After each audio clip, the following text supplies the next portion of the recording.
Mr. Law, sir, what would you like to be referred to as during this debate? You can just call me Jamie. Okay, Jamie.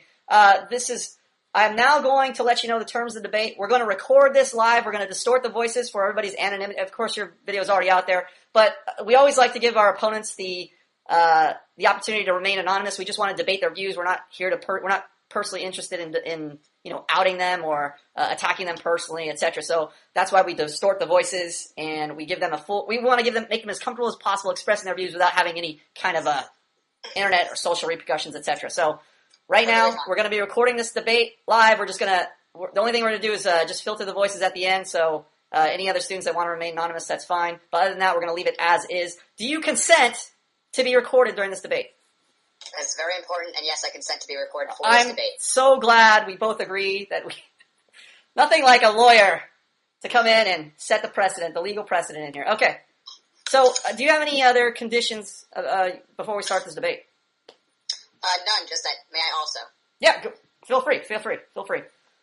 If you want, I can even send you the raw audio portion of this. I'm recording it off of Audacity, so before we distort it, you can have that file if you'd like. I can just send it to you. It's up to you. Sounds good. Okay, let's do it. So, I'm sorry. First of all, I have to apologize that I'm late to the debate because I wanted to actually go over your video again because I know there were some accusations you made against us regarding what we teach here, our version of masculinity. You accused us of being a macho he-man, something to that effect. But I wanted to get as specific as possible, so I wanted to review your video before we actually started the debate. But I didn't even keep track of the time, so that's my fault. I was having too much fun frolicking in a field with dogs, so apologies. So hopefully you have your arguments on hand, in your head, regarding your views or your contentions, your challenges to the Academy, what you feel is wrong with our presentation. You've seen the effects of masculation. You've seen our presentation. So let's debate that, yes, or if you have something more specific. Mm-hmm. If you had specific contentions about that video, about our view of masculinity. So we'd like to specifically debate those things, or even the things you saw in the video that you disagreed with. We'd like to debate them. Yeah, I'm open to debating anything. From what I recall, the only original issue was the nature of government, and is that a part of natural law? Oh, yeah, we could debate you on that, too. No problem. I disagree with your explanation completely. I think you have a short video here. I just pulled it up. Do we want to play this so people can have a background? I think it's pretty short, so we can kind of get a synopsis of your view on government. I think it's near the end. Do you want me to play that, or can you just present it right now? Well, I've made dozens of videos on government, so I'm not sure which one you're talking about, but I can certainly The original video where you responded to the effects of emasculation, and you had an issue with government being a natural versus a social construct, something to that Sure. effect.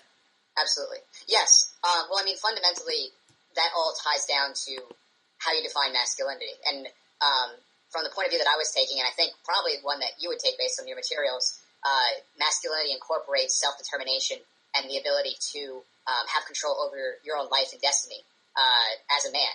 And I think I think that's erroneous because that would apply to men and women. I mean, why wouldn't men and women both have free agency? Why would it just be limited to males who are able to determine? Why would that have anything to do with masculinity? Why wouldn't that just be an attribute of anybody, a man or woman?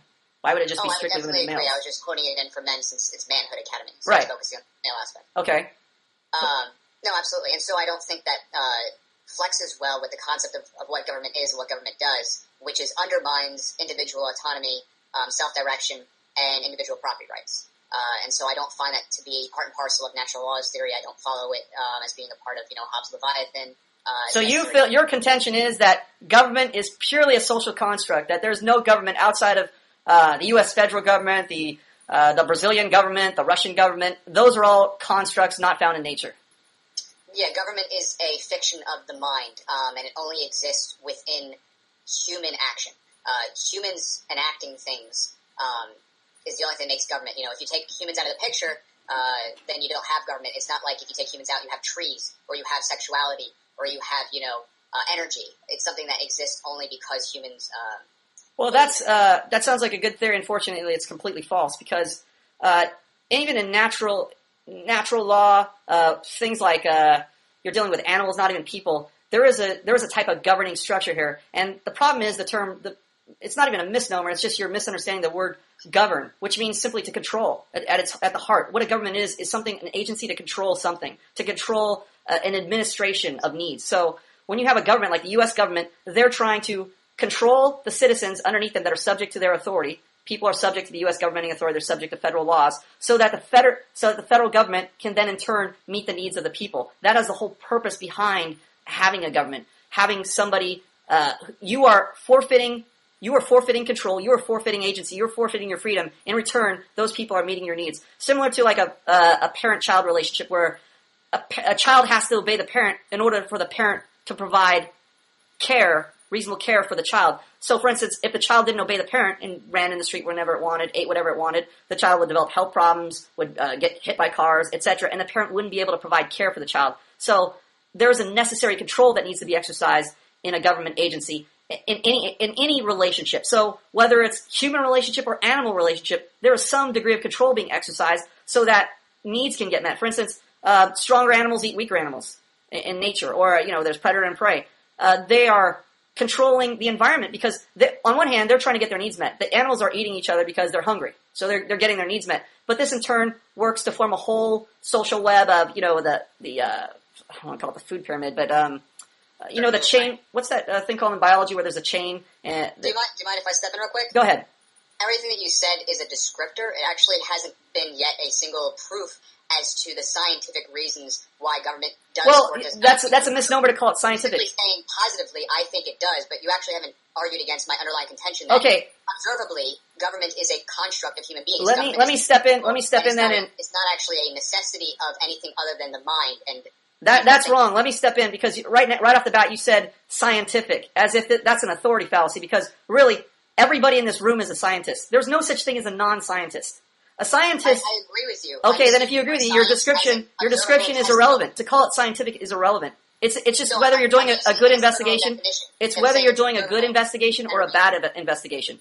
Whether you're scientific or not is irrelevant. Everybody is scientific. It just depends on to what degree they are following the quote scientific method. How credible, how competent they are at investigating. I'm not disagreeing with you as far as saying everybody's a scientist. I'm disagreeing with you by saying scientific as but no, when you apply the label scientific proof, no, you're creating authority fallacy. When you apply the label scientific to proof, you're making it seem as if this proof is higher than me telling you a story about my experience. That is scientific proof. If I tell you, hey, I'm in a family, I'm a father, and I have children, I govern them, and I see the effects of government directly, that is scientific proof. According to you, that is not scientific proof. That would be maybe an anecdote. But to mislabel one proof as just an anecdote and another proof as scientific creates an authority fallacy.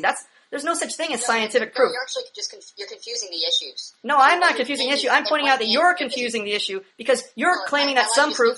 May I have just a moment? You're describing. Let me finish my point. You're describing proof as scientific. You're creating an authority fallacy. I am saying there is just proof. Now, there are different types of proof. Maybe this proof is more credible than another proof because it's been researched more, it's been duplicated more often, etc. But there's no such thing as scientific proof. There's just proof. Well, regardless of that, my point is that you are describing a process. In other words, you sat there and you told me how government operates and how it works, and then made an anecdotal story about comparing it to the family structure. Was that anecdotal story proof? The natural order of government, federal, monarchist, dualist, socialist, communist, that exists in nature. It is a product of people. We know your theory behind it. We know your theory behind it. It's not observable. Yes, we know your theory behind it. I am now disputing your claim. I am disputing your claim. Was my anecdotal evidence proof? Yes or no? Proof of what? I'm asking you, was it proof? We'll decide what type of proof it was, but I'm asking you right now, was it proof? Did it prove what I was saying regarding my contention about government? Was it proof? Did it qualify as proof? I'm not really sure. You have to say what the end result is that you're looking for as a proof of something. I am trying to prove that government existed long before we called it a government, long before you claimed that it was a social construct, an imagination of the mind. I am claiming that government exists regardless of whether you are here or not. There is a governing structure in place. Certain, text for that or any sort of I am saying the argument at this point. Now I'm providing proof for my argument. Do you consider it proof? When I'm telling you a story about my experience with a governing structure, is that proof? Does that qualify as proof? Does it qualify as proof? Is what I'm trying to find out.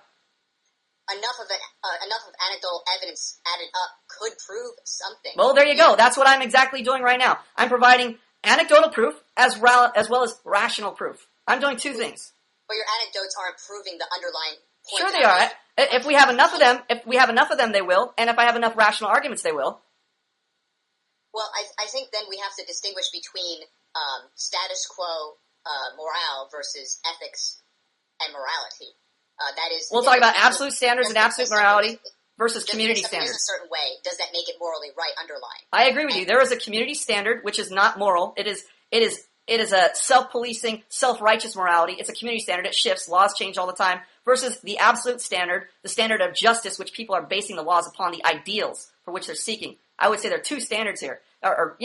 One is a waffling standard, which is just based on how the community feels at the time, how society votes, the prevailing emotional bent of society, versus the absolute morality, the absolute moral decision that doesn't change regardless of the time period.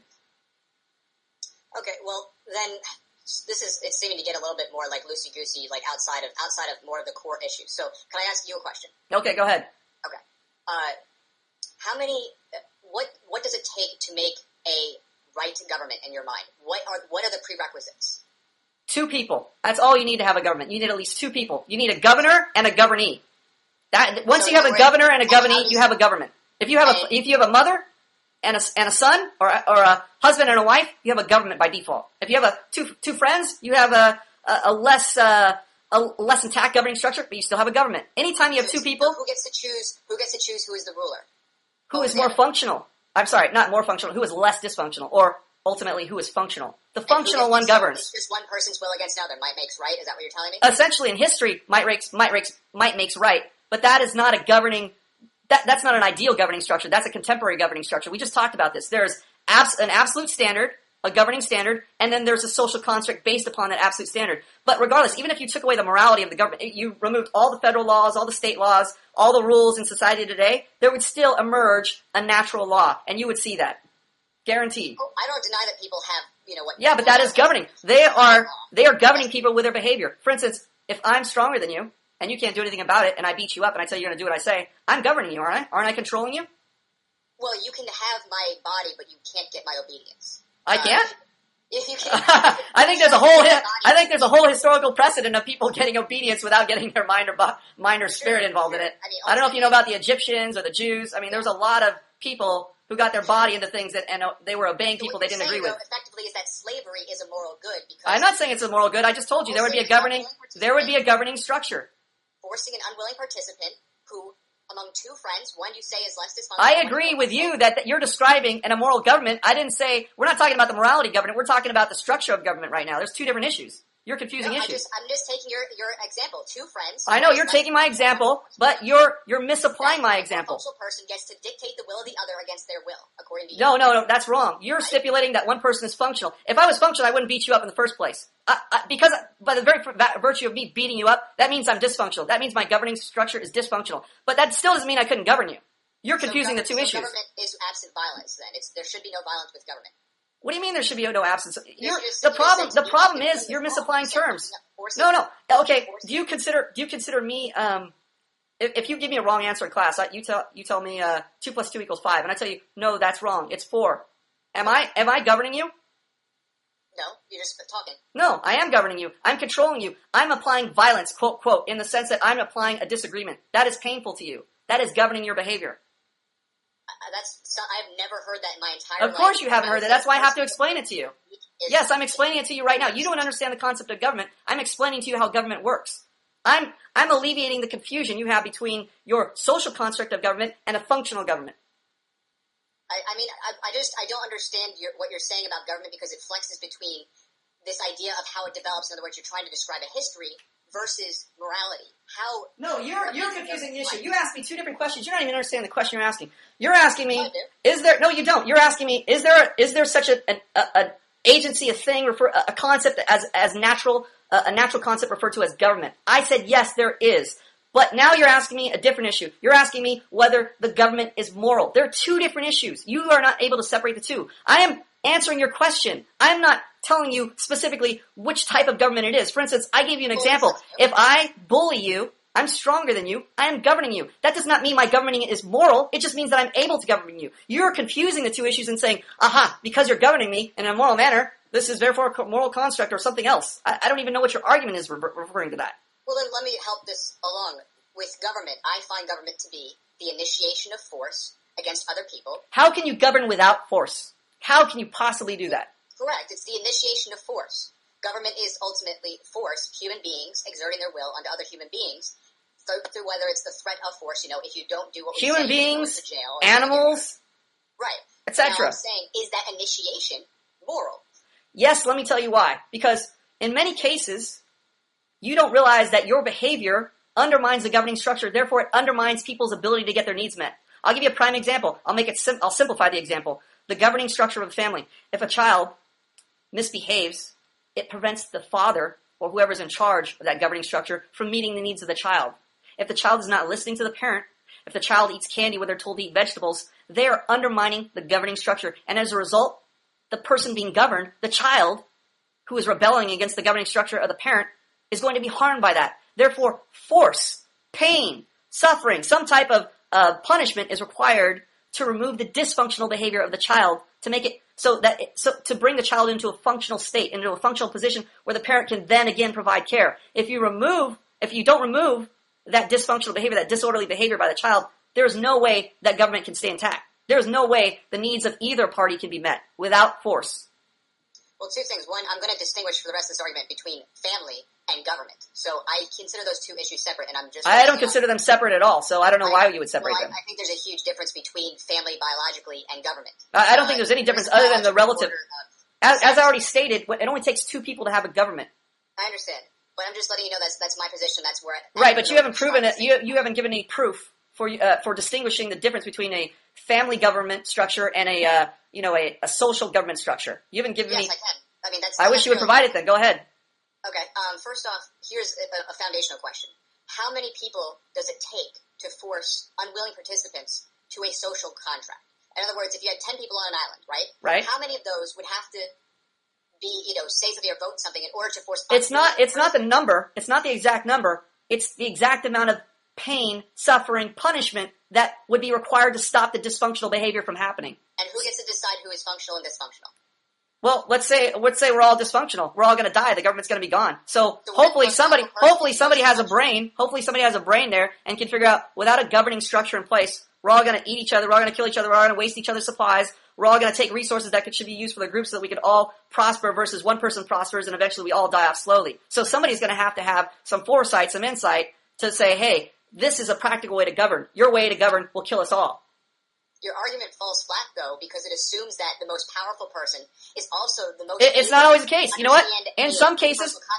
No. In some cases, the most powerful person doesn't know how to govern. So let's say the most powerful person there doesn't know how to govern. They govern like Hitler, where the trains run on time, but everybody doesn't happen, everybody dies, okay? And they're the most powerful person on the island, and they enforce their will. Guess what?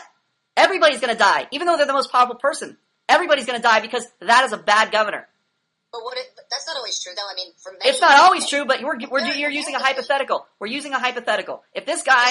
History's not on your side. I'm answering your hypothetical. You're the one who gave me the hypothetical in the first place. You said if this strong guy didn't know what he was doing, and he was in charge, the government would fall apart. I'm agreeing with you. I'm answering your hypothetical. I don't understand why you're disputing the hypothetical that you gave me. No, I mean, I'm adding on to it to also say that historically both good, relatively rulers, peaceful rulers fell, and so did very wicked people. I don't think that fell. What's fell? They died. Of course, they died.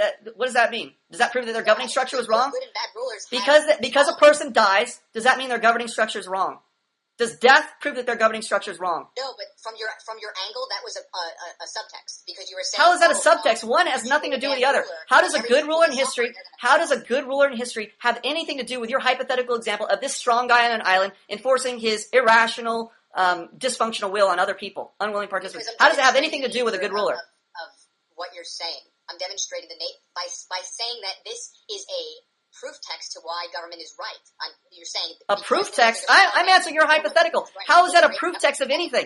I just answered your hypothetical. That's a proof text of nothing. No, I began my hypothetical based on what you were saying. That's it. I mean, there's nothing really more to it. There's no argument because you gave me a ridiculous hypothetical. I answered your ridiculous hypothetical. Then you went beyond the scope of your own hypothetical and applied it to this argument about rulers in the past, saying that good rulers die or fall. And I said, what does that have to do if a good ruler dies of old age? What does it have to do with your hypothetical? It has nothing to do with your hypothetical. So how you link those two and came out with some kind of mental victory is absurd.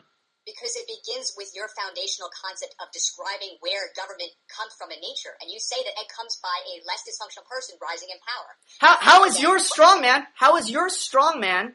less dysfunctional if he doesn't have a functioning governing view and he kills everybody on the island? How does your hypothetical situation have anything to do with that? I'm not really sure what you're saying. Me either. I wish you would be straight with your argument.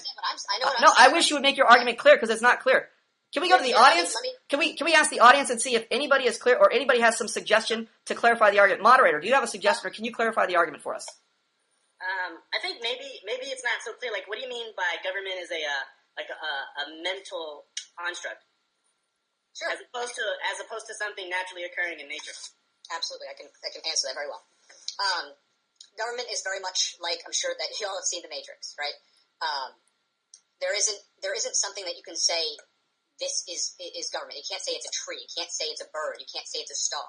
You know what I mean? Government comes and falls just like there's Russia and it used to be the USSR, based on a construct of people's minds where they agree to label something as a certain type of government. So someone says, today this is going to be USSR and it has all their symbols and emblems, and then people act on that information. That is silly. That's no different than saying you could call gravity banana, you could call it monkey, you could call it a wall. It doesn't matter what you call it. It still operates the same way because it's a governing principle. Just like government itself is a principle. It doesn't matter if you call government t-shirt, vagina, orange. It doesn't matter what you label it. The principle behind government will still be the same. It is still a natural law. There is still a governing structure in place.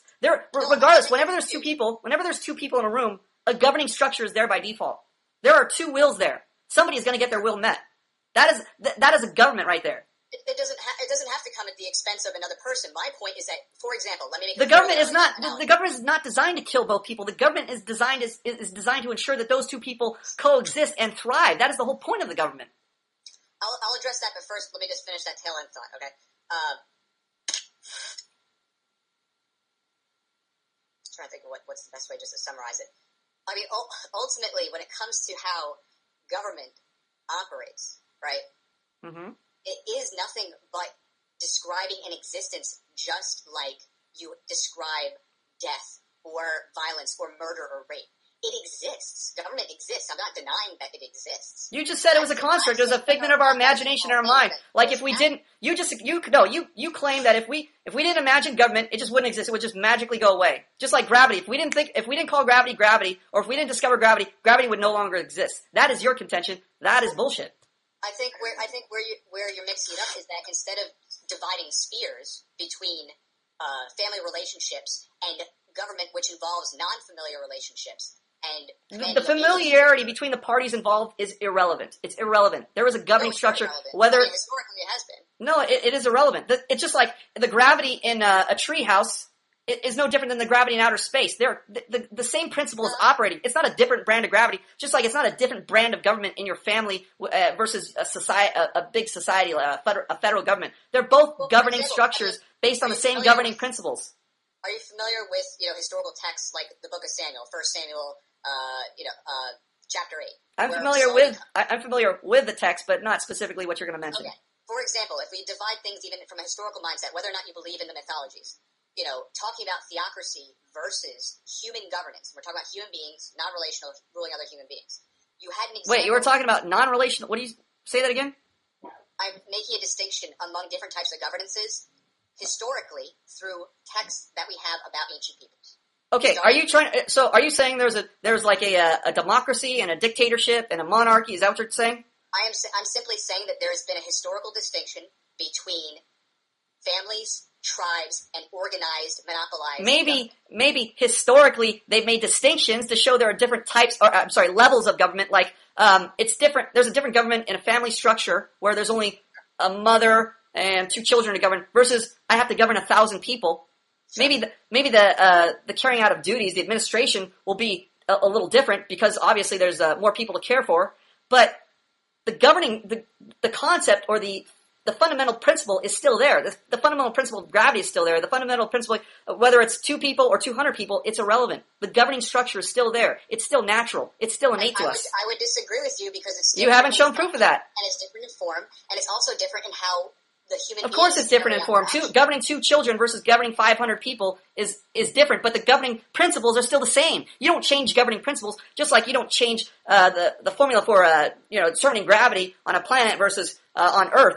Just because it's a different planet doesn't mean we're using a different formula.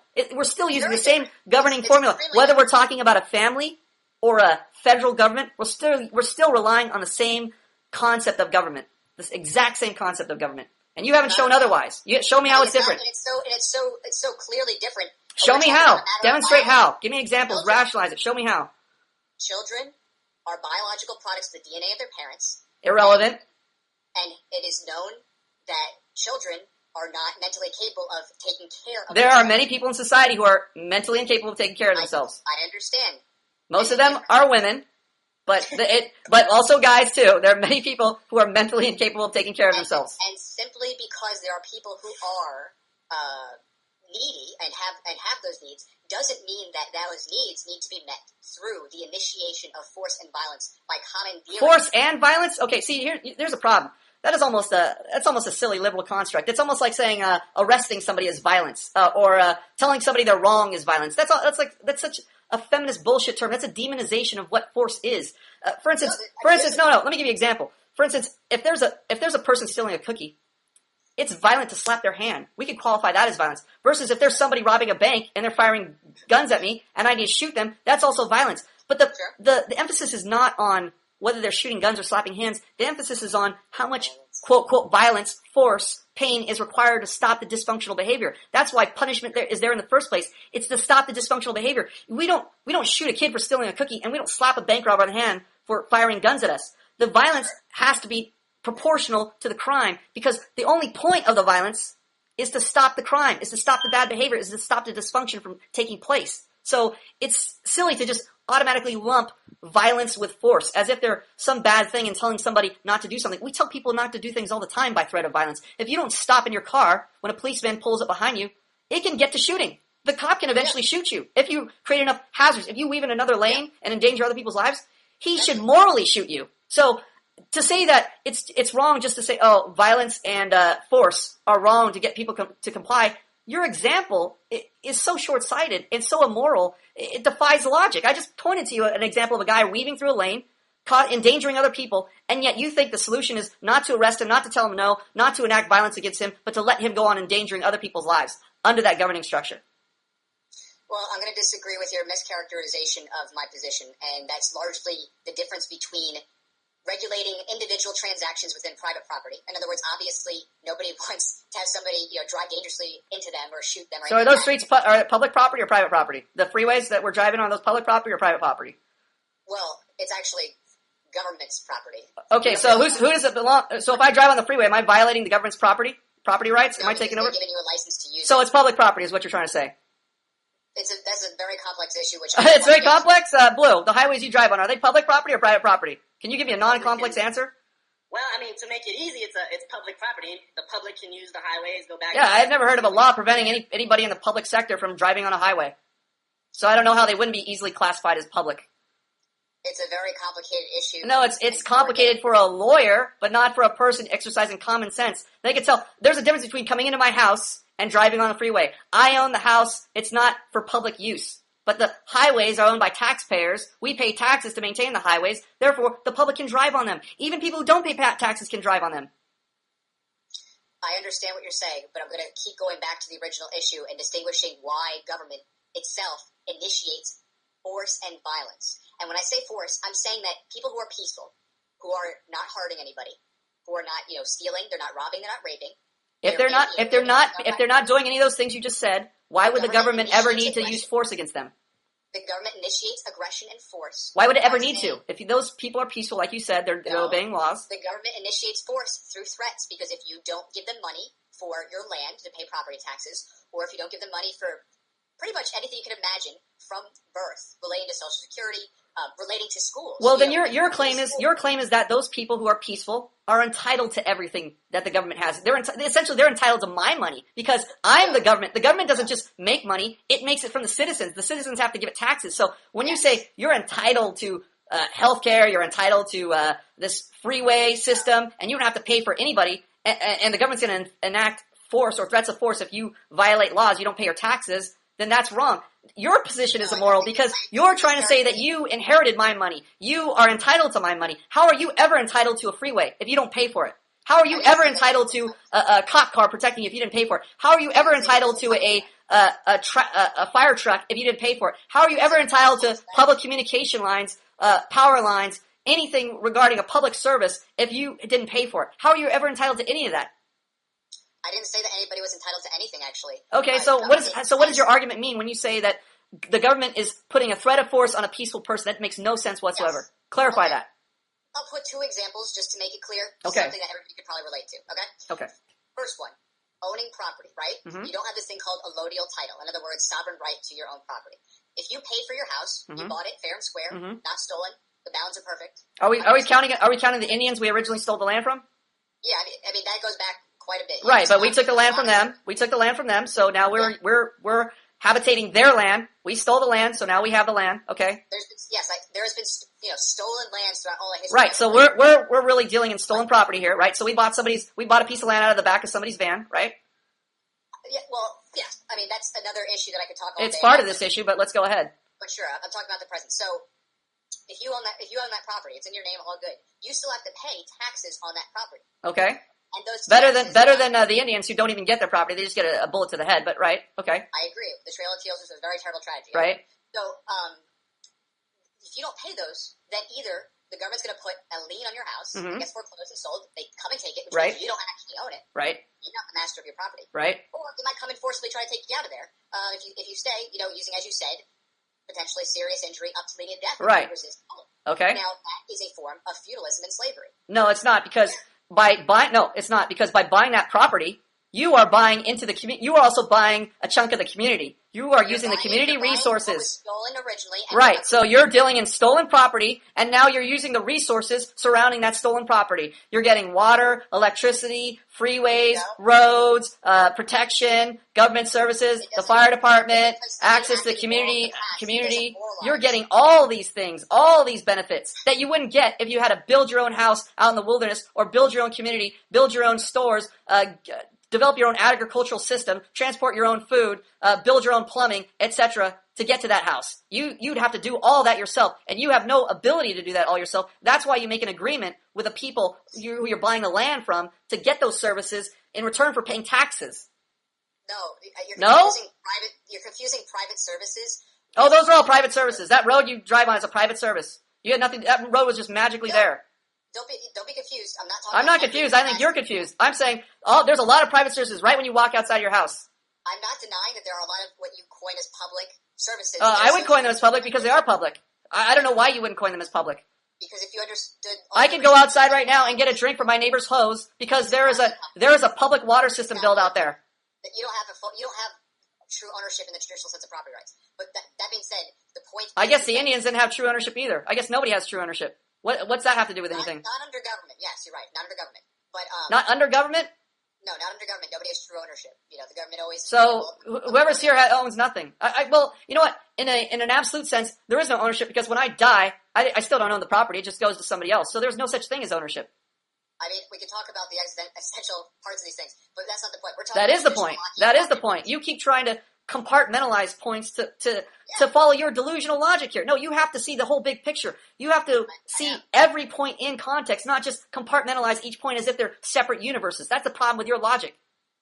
Yeah, there are distinctions among things. But the distinctions work within the context of an entire system. You don't have a house floating out in a vacuum. It isn't a community. It is already by default involved with other. You're already a vested interest in all kinds of other contexts, concepts, issues, etc. What's that? Are you a collectivist? I wasn't sure. Are you a collectivist? What do you mean a collectivist? Well, in other words, where your will is subjugated to everybody else's, you don't actually have individual determination over your life and property. Are you really just a collectivist? I thought you weren't. What individual will? I have an individual will. Doesn't everybody have a will? Doesn't everybody have a will to do whatever they want? Doesn't everybody have a will to do whatever they want? Well, people can will to do things. Right. So isn't that a silly contention to say that we don't have a will? Obviously we have a will. Your contention is whether our will is being influenced by force. Well, my moral problem is that government, through its bad past acts, through other men that I had nothing to do with, stole from people and threatened my ancestors with jail or death if they didn't give them money. And I can't help the fact that we were born into this. None of us can help that fact. So then you shouldn't be taking advantage of government services. You shouldn't be taking advantage of education, of where you live. You should give all the property back and just live on an island somewhere eating berries. No, I disagree. No, you should absolutely take as many of those resources as possible because they were stolen. So we have a duty to steal them back? So you're like Robin Hood. You're developing your own self-righteous morality. You're Robin Hood. Well, it's not self-righteous because... So I should, because you stole property from me, I should just come in your house right now with a gun and take whatever I can for the sake of my dead ancestors. For my sake of my dead ancestors. What if I live on a reservation? I'm an Indian. I should just break into your house and steal all your property? No. You owe it to me. No, you owe it to me. You stole it from my ancestors. I'm owed it. I'm entitled to it. No, I mean, I agree with you that there are a lot of serious problems. Well, you're the one who's against the government, so if you're against the government, why can't I take my ancestors' property back? Well, I mean, if it was very traceable, certainly. But the problem certainly? What do you mean? I'm pretty sure we all agree that America belonged to Indians before we got here. Yeah, I mean, for a good amount of them died out. But, no, that's another issue that needs to be Another issue? No, it's the same issue. We're talking about, you're trying to compartmentalize every issue as if every issue exists in a separate universe and has nothing to do with the other issue. They're all related. They are all related. The principles governing the universe all interact with one another. They're never in conflict. Gravity works with entropy, works with thermodynamics. None of these principles are in conflict. They all work in harmony. There's no separatization. There's no compartmentalization of principles governing the universe. There is not. Yeah. Thermodynamics works with gravity. It works with entropy. They all work together. I know those analogies are taking away from what we're talking about. They're not taking away. They're highlighting how you were trying to compartmentalize things when that's not how it works in nature. That's how it works in your delusional mind. That's how you have these delusional views. That's why under public examination, you can see where your logic breaks down.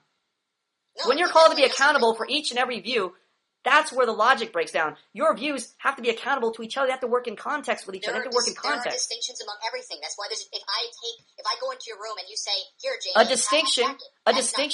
If I go in your room and I take your jacket. A distinction of gravity and thermodynamics does not mean that gravity no longer works with thermodynamics. Just because we make distinctions doesn't mean we make conflicts. There are all kinds of distinctions.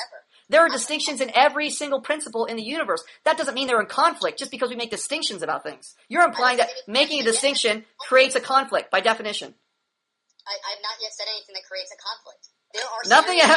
Can we go to the audience book? Can we pull the audience? Okay, let's take a break for just 2 seconds and let's hear what the audience has to say. I won't interrupt. You won't interrupt. Let's just hear what the audience has to say about the arguments. I want to hear both good and bad. And whoever speaks, we're going to go around the room. I want you to speak about everything we've said here today. I want you to speak about both participants in this debate.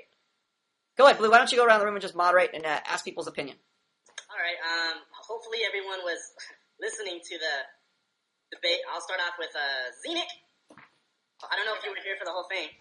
I wasn't here for the whole thing, but I caught a lot of it. So just speak on what you heard. Just speak about what you heard. Reactions to it and what you thought. Okay, can you guys hear me all right? Yeah, we can hear you. Okay, cool. I thought it's kind of interesting because this guy, he seems like a thoughtful guy, but at the same time, throughout this whole argument, a lot of it seems like he's arguing with himself. Like, he will say something, and then as Plum explains it, he argues against what he just said, and then Plum gets confused because he's trying to figure out what he's trying to mean, but no one can pull meaning from it, and then we end up going nowhere from it. So it's like, he has trouble being specific and I think Plum has it right on the head, that he has problems with compartmentalizing everything, because it seems like all his views are kind of, they hold together as long as you don't hold them against his other views. That's what it seems like to me so far. Alright. Let's go with Poser. Hopefully you were listening to the debate. For most of it, Ryman, do you want to chime in as well? No, okay. I would agree with what Zenik's saying. I mean, this guy seems like a thoughtful guy, but he comes across a little bit of a pseudo-intellectual because I feel he overcomplicates things. Plum is trying to explain it in a simple manner, but I think he's so used to seeing things in complex, compartmentalized viewpoint. At least that's how I feel. It's hard for him to see a simple explanation. It's like, hold on, no. But in this complex world, this is how, and he's not making the connection to Plum's simple examples. I think he's not used to. That's why he's not used to this a simpler way of seeing things. And like Zenik said, that's like you notice. I was observing.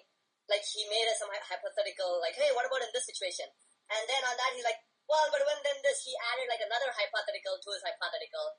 And it's like when he was cornered, he was like, I felt he was he was a little confused, but then he said, like, he's not just in his own world. He's not just listening and seeing Plum's point, and I don't know, he seemed confused.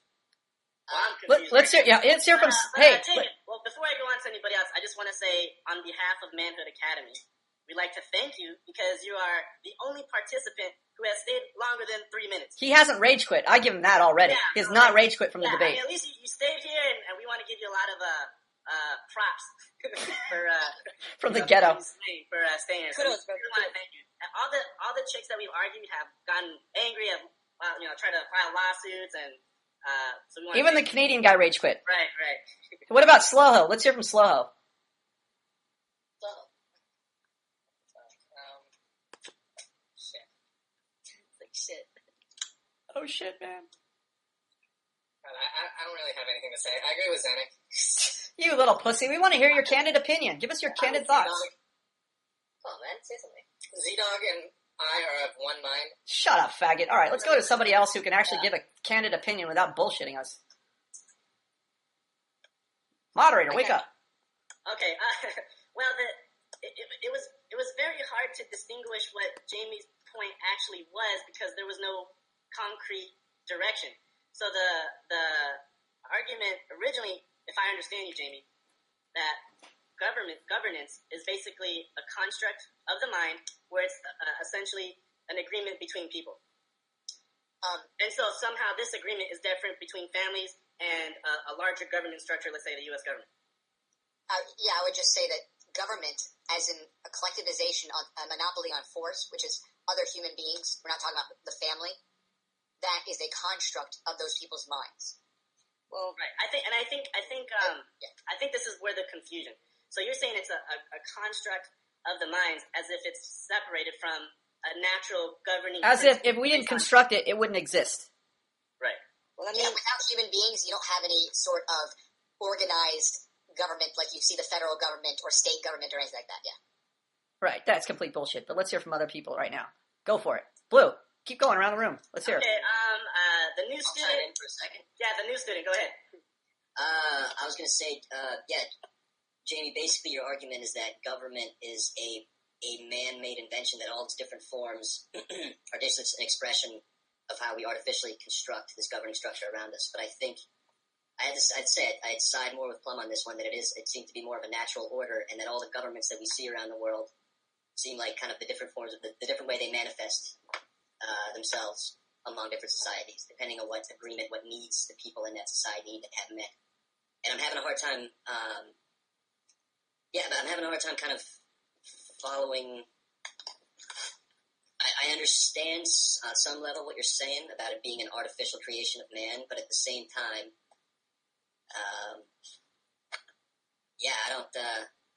I don't really follow your logic in how it is. I think you're compartmentalizing. You're using a lot of specific examples, and yet you're not really explaining why it is an artificial construct and not a natural order. That's kind of my opinion. All right. Thank you. 18. You have your mic muted. Do you have anything to say? I mean, you kind of said part of it, Blue. Now I understand what your thesis is, but I don't really understand the points that you're trying to make. Like, sometimes it seems like you're agreeing with Plum, and then other times it's like you disagree, but you're not really backing it up. Maybe if you were more specific with your examples, I would be able to understand it better. Other than that, I don't really have anything else to chime in that's different. All right. And let's see, the last person. Payson! Do you have anything to say before we conclude this debate? Blue, there's two more people. There's Chewy and there's There's Pinata. Chewy. And Pinata. All right, we'll just go to Payson. Payson, are you even available? He has a mic. Unmute your mic if you can. Okay. All right, Chewy! He can't respond. Go to Pinata. Okay. Pinata. Pinata, are you there? Over. yeah, I'm unmuting my mic. I'm sorry.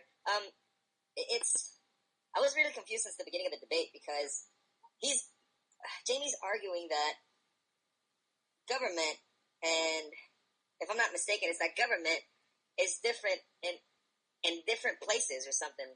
That's what you guys mean by compartmentalizing. But if you really look at the root of things, government is the same everywhere. I mean, yeah, sure, the type of government, like as a democracy, being communism, imperialism, yeah, it's different in every other country, but it's still needed. And even if, let's say, for instance, government didn't exist as how we know it today. You have the president, the chain of command, and all that shit. That principle still applies in the animal kingdom. Like, I think about this, and I think about, like, animal packs. There's always an alpha male. Okay? Even in prides, such as lions, there's always the alpha male lion. So it's always there. So it's not like you can say that, well, government is different in this place and in this place, because it's still like gravity. Gravity's not different in here than in China, because the principle still applies. Sure, you may add all these variables about how, well, it's different in this way, and it's different in that way, but, I mean, let's be honest here. It's really all the same. It's just how they exercise the type of government.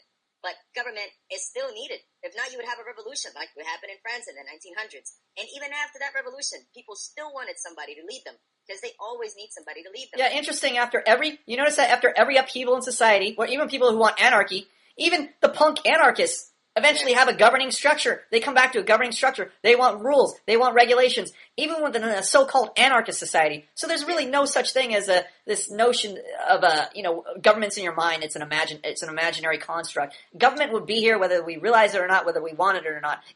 All our societies eventually go towards some type of people building order or trying to create an orderly governing structure. Not by accident, but by that. Yeah. That is by virtue of how relationships operate. You couldn't maintain a relationship without a government. You couldn't maintain a family without a property governing structure. That's also why there are so many problems with families today and relationships today. There's no governing structure. You always have under feminism, it's women get to put one hand on the steering wheel, and the man should put the other hand on the steering wheel, and they're both equal. The problem is you can't drive a car with two hands on the steering wheel at the same time. Somebody has to be in charge for a properly governed society to work, for a properly governed relationship to work. Somebody always has to be in charge by necessity. And you see when people aren't in charge, in countries where women and men have equal authority, those relationships end in divorce. Those relationships end in frustration. Those relationships result in single mothers producing criminals in vast numbers. So that's what happens when you move away from a property governing structure where you have a male in charge. Those are the types of societies that experience the trauma of a lack of governing structure. Jamie, you have the last word. Wait, we're ending the debate? Why are we ending the debate? I thought we were going to move on to the masculinity issue. This discussion could I'm ready to go. I just took a drink of Gatorade. I'm ready to go. I'm jacked. But look, I'll give Jamie, in case he has to go, the last word. But if you want to continue, Jamie, you're more than welcome. Jamie, do you have to go or do you want to continue? Like, yeah, man, we kind of like to get to the bottom of things. Jamie, are you tapping out? Christmas is coming. Oh, he's tapping out. Tapping out. No, I appreciate actually getting all that feedback from different people, because that allows me to kind of capsule summary everything that I was trying to say. And I think maybe some people had missed out on the beginning of what I said. So the short of my belief set, so it's just very clear, is that government defined are groups of human beings that claim themselves to have the ultimate monopoly on force and carry that out through taxation. In other words, they tell people that they have to give them money like the mafia, and if they don't, they will take their property or their children. That is what government does. Any government that is an effective government today has the power of taxation, the power of life and death. The Articles of Confederation did not have that, and that's why they rewrote the Constitution in 1787, so the federal government can have taxation powers, because it had no power. So when you see that portion of taxation being the initiation of violence, that's where you see me saying that is a moral wrong, and I don't see that as being natural or in nature. In other words, telling people that I am the authority and I'm going to take your property because I am the authority, and if you don't give me your tribute, then I'm going to come and enact violence against your person by taking you, or your property by taking what you own, what you've worked under Lockean models. You take unowned resource plus labor, and you create private property. Well, isn't that kind of exercised with like Mother Nature too? Like if you don't, like at least let's say for instance, if you don't eat, right? That's like a law that governs your body. If you don't eat, you're gonna die. Well, and I want to distinguish again. That is government. I just define what government is, and I'm distinguishing that between. Okay, I want to say one thing though. Let me say one thing about that. Are you going forward? Are you going forward with the debate, or are you tapping out of the debate right now? Do you have to leave right now? I want to know that first before we respond. JB, so I told you that I was going to give you the last word, which I'm a man of my word. However, would you like to continue this? I got a couple extra minutes. Is there something you wanted to talk about in particular? Yeah, I wanted to talk about your contention regarding masculinity, our version of, or what we're teaching about masculinity here. Yeah, let's do it. Sure. Sweet. Okay, let's hear your contentions about it. Otherwise, we could play 2 minutes of the video, but I'm sure you have something in your head regarding what you disagree with regarding our version of masculinity, which also relates to our our dispute over governing structures. Sure. Well, have you had a chance to read it? Wait, let me ask you one question that's maybe related to this. Have you read our ebook yet that talks about what our views on the governing structure and how relationships work, how the males govern females in relationships? Have you read any of that? Are there a lot of pictures in it? There are a lot of pictures in it. Okay, then I probably read it a long time ago when you first. Oh, you got to read the update. You got to read the update. I mean, that's decent, but the updated structure is much better and much more pictures for you. Good. Okay. So, I mean, I guess I could touch a little bit off that video. Something just stuck out to me that I picked up that is really relevant. I'm not sure who is with the Indian guy with the glasses, the Asian dude. Oh, that's Slow-Ho. Slow-Ho is with the Indian dude. Slow-Ho. Right. So, for example, you called Slow-Ho a faggot. I think I called him a slacking faggot. Yeah. Oh, no, I'm sorry. I think I called him a little bitch faggot. Yeah. Okay, yeah. I don't believe he's just a faggot. I believe he's a little bitch faggot. I want to add that important qualifier on there. Go ahead. I understand that's all funny jokes and stuff like that. But no, I seriously believe he's a little bitch faggot. I'm not joking with you. I seriously believe he's a little bitch faggot. Not, oh, wait. Not literally a faggot. We use faggot here to encapsulate, emasculation. It's a slang term, but I could say a little bitch emasculated white knight, but it's kind of wordy, so I cut it down to a little bitch faggot. So same thing. Go ahead. Got it. So, for example, with those types of terms, demeaning people, right. I don't think that is good for guys to do. I think that's very unmasculine, and I think that I think the truth is demeaning. I think the truth is demeaning to anybody who is too cowardly to face it. For instance, the reason I refer to Slow-Ho as an emasculated faggot or a little bitch faggot is because he is a little bitch. He's a coward. He's unable. I'll give you a perfect example. All these people that want to challenge us online and write arguments against us and tell us we're wrong, we give them the opportunity. We invite them. We challenge them to debate us live like you have right here. And every one of those fucking cowardly faggots runs with their tail tucked between their legs. Why? Because they are cowards at heart. They will only debate you online because they never have to be held accountable for their views when they state their views online. I mean, it's hard enough to be accountable for your own compartmentalized views, your crazy delusional views on government, but nobody can check you. You can't get this instant feedback from other people from the community. You can't get this public scrutiny. You can't get that online, but you can only get it in a live debate or where somebody can have a face-to-face dialogue where they can dispute your ideas. There's a distinction. When you say online, because we're online right now, right. Are you referring to text chat? Yeah, I'm referring to text, whether it's in person, where they're reading a screen. They don't get to see my disputes real time. They don't get to see my face, my expression, my person. I can't stop their arguments in mid-sentence. I can't address any fallacies they're making while they're making them. So this is all key feedback during a live debate, which you don't get. So we have many, many, many cowards who will willingly dispute us online, but when it comes to a live debate, too cowardly to show their face. That just shows they don't even believe what they're saying. That shows they're too cowardly to defend their own views. Slow-Ho is a perfect example of a coward. He has many views he wants to share regarding what you said, regarding what I've said, regarding his worldview, but he's so worried about what other people think of him and what they'll say to him, and he can't handle the confrontation, so he's going to keep those views locked up. It's not that he doesn't have them.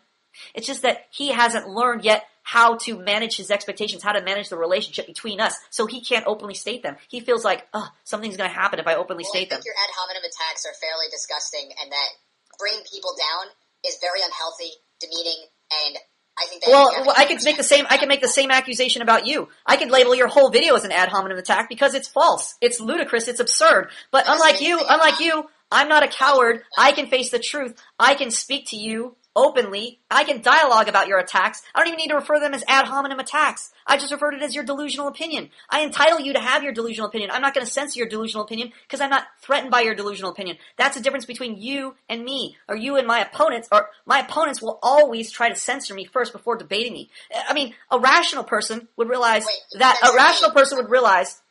an opponent who they didn't agree with would easily hang themselves. No, I didn't. I invited you to debate me. No, I invited you to debate me. I invited you to debate me. Live.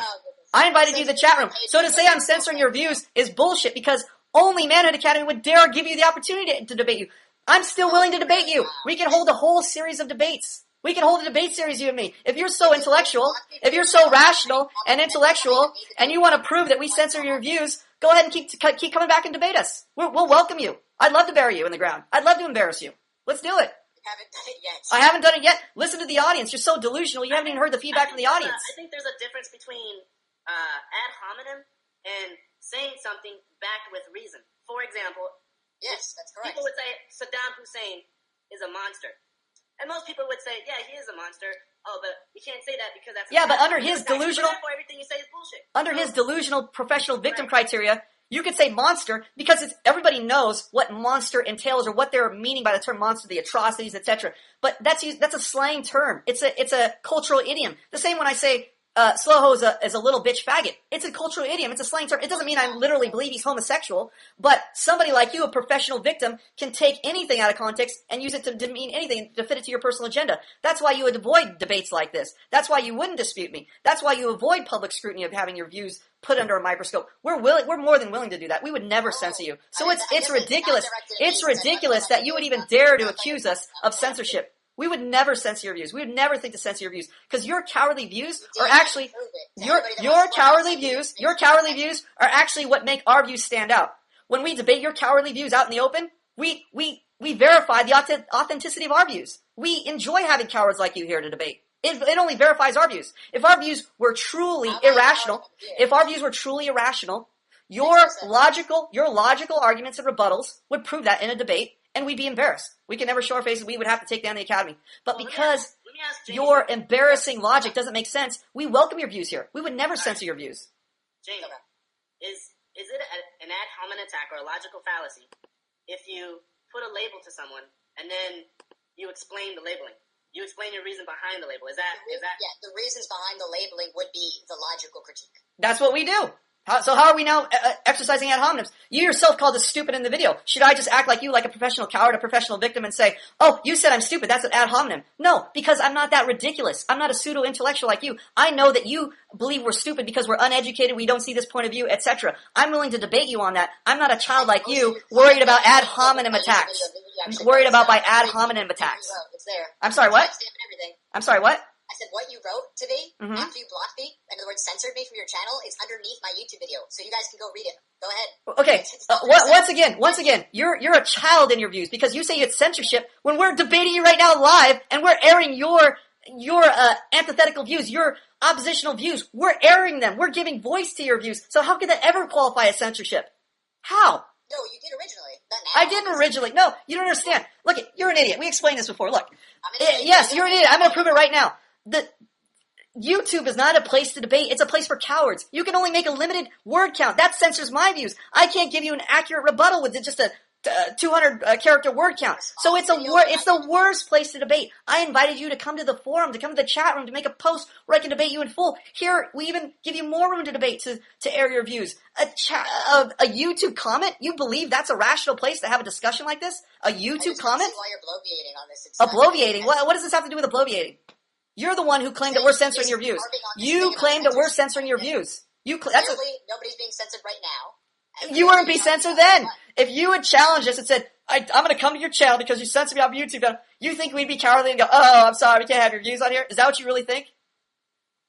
I missed what you said. Obviously you missed it. You think that if you say, we're censoring your views on the YouTube channel, and you emailed us, or you came on and made a fake account or something and said, hey, I'll debate you anytime, anywhere. I want to have this out with you. You're too cowardly to even air my views. You seriously think we would say, oh, sorry, we can't debate you. We're too scared to have our views known to the public? You seriously think that's what would happen? Are you seriously contending we'd censor your views? You're implying that when you say we censor you. No, I said you censored it. You blocked me from your channel. No shit, I just explained why you can't have a reasonable debate on a YouTube channel through YouTube comments. What are you too dumb to understand about that? How are you too dumb to understand that? How is that censorship if I'm airing your views here and yet I'm blocking you on YouTube? How is it censorship if I'm blocking you on YouTube and allowing you to more accurately air your views here? How is it ever qualifying as censorship?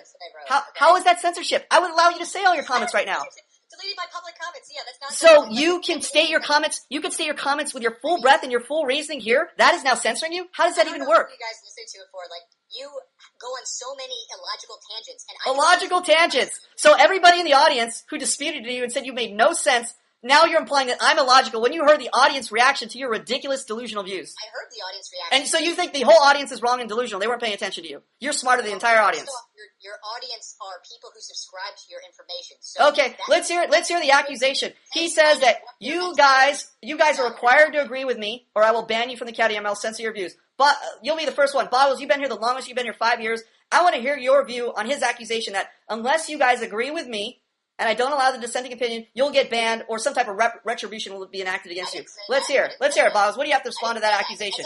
You just said it. You just said it. You said these are all people. You said these are all people in my camp, and they all are bound to agree with me. Boz, was that true? I didn't say that. That's a straw man. What are you saying then? They're more implied if they've sat around this long and still are listening to you as they find you. Are they listening to you or me? Because they commented on you. Are they listening to you or me? Are they listening to you or me? Because they commented on you mostly. I said this audience has a definite bias. Imagine if I said, "Hey, get 15 of my friends." Bring your friends. Bring your friends. I'd love to meet your delusional friends. I'd love to debate them into the ground too. I would love nothing more than to debate your friends. Higher education degrees and PhDs. Yeah. You're proving. If I was in community college and got a 1.4 GPA and I beat a law school grad like you, that means your education is a fucking embarrassment. You realize how sad that is? That's a sad commentary on your education. You should get a refund on your education. What? Why? If you can't debate me with a law degree, and let's say I'm a homeless dropout, that only speaks more shame to your degree, to your education, than it says anything about my education. It assumes your premise that you had something that was definitively destroying what I was saying. And anybody who watches everything I've said, at least from an outside bias with some sort of, general listening ear, would hear my clearly articulated points. Clearly. So you're accusing the audience of being stupid. I want to hear what the audience has to say about these accusations. If you guys are unbiased, you guys are biased audience members. I want to hear their views on your accusation. So go ahead. Let's hear your views on his accusation. Unmute your mic. Go. Me? Poser, go. I want to hear your views on censorship here at the Academy. There is nothing. I think that's a bad assumption on Jamie's part. I didn't say that. I didn't say that he censored people. It's an implied assumption. You're saying they're all biased. Everybody's here on my team. I said if you've been following this long, it's very likely that you have a bias toward Plum's view. No, I don't think anybody subscribes to the 101 Manhood Academy and does it for 5 years and then thinks, "Oh man, I really am skeptical about this system."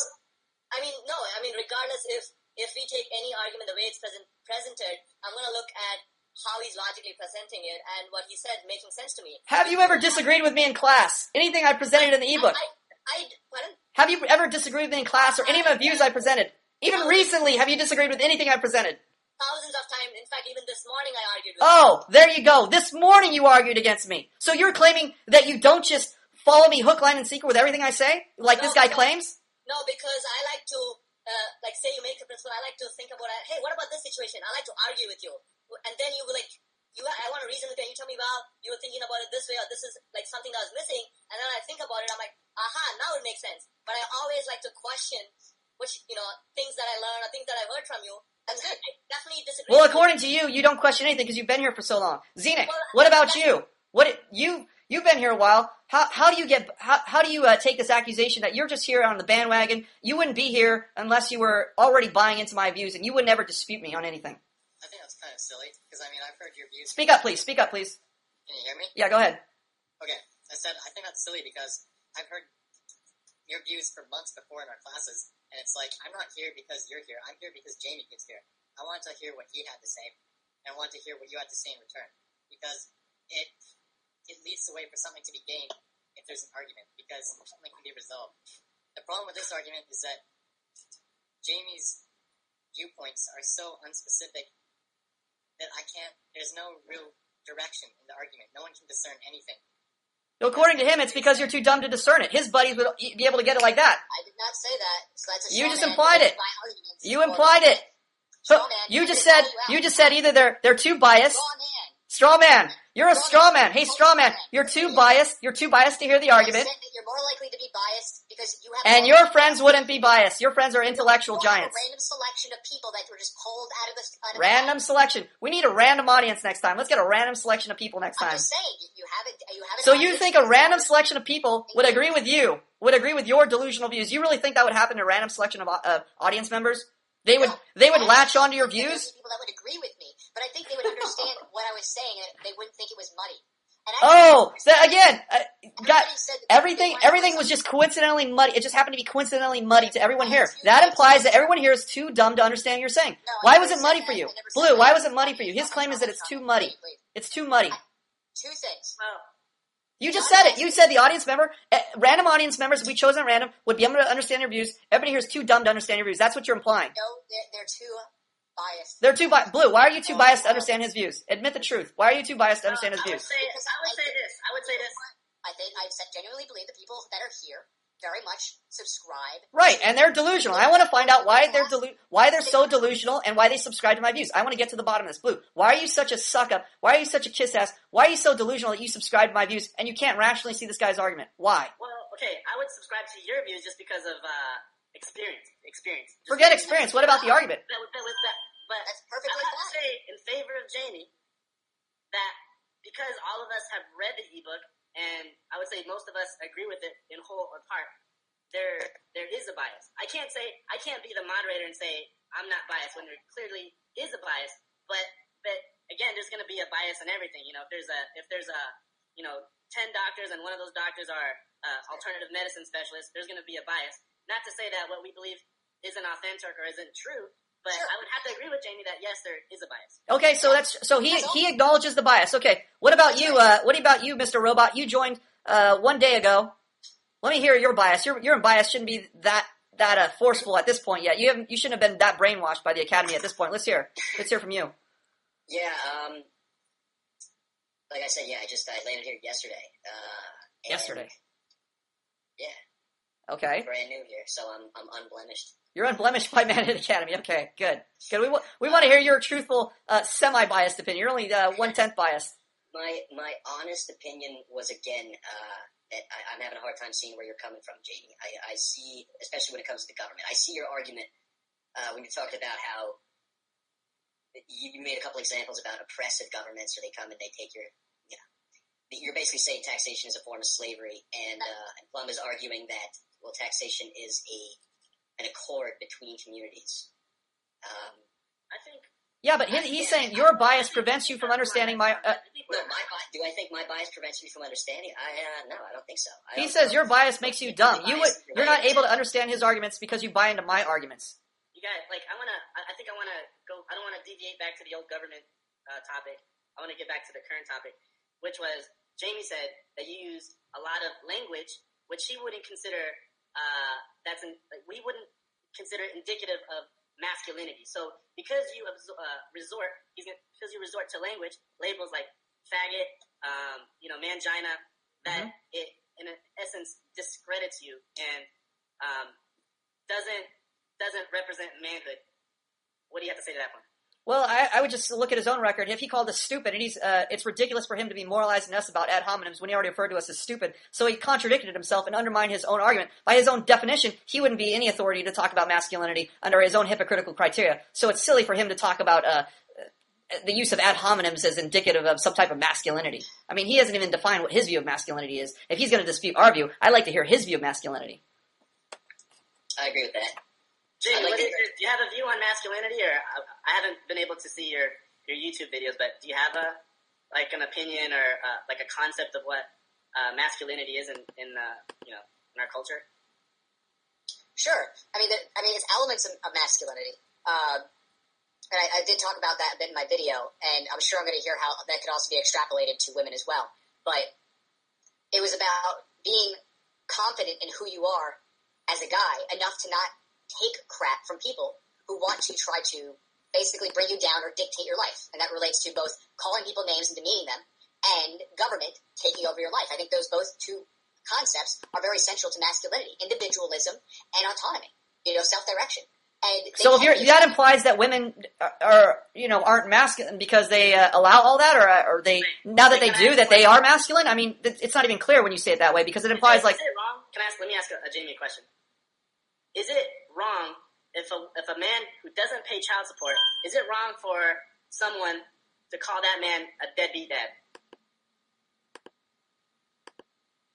That was a label that was applied to that guy. Would you say, that doesn't apply because it's ad hominem and everything else is bullshit? Oh, great argument. I guess it is bullshit. I guess there's no such thing as deadbeat dad. Those guys are all absolved. They're off the hook. Good argument, Blue. You just repeated it with his own logic. He's done. No, actually, I'm trying to think want to actually address child support, because I actually It's the issue isn't child support. He's talking about the use of ad hominem, the basis for you sliding our version of manhood because we use ad hominems. About child support, but I'm just using this as a Yeah. What about women who call guys douchebags if they do things they don't like on dates, or a guy who doesn't pay his child support? He's a deadbeat dad. What about these terms that are ad hominem attacks? So does that mean they don't know what they're talking about either, and their opinions can be instantly discounted? Well, I think the better underlying issue is why are you saying that to begin with? You know what I mean? Why are you saying what? Why would you feel the need to call somebody a name instead of addressing the underlying issues? I think that's just an escape tactic.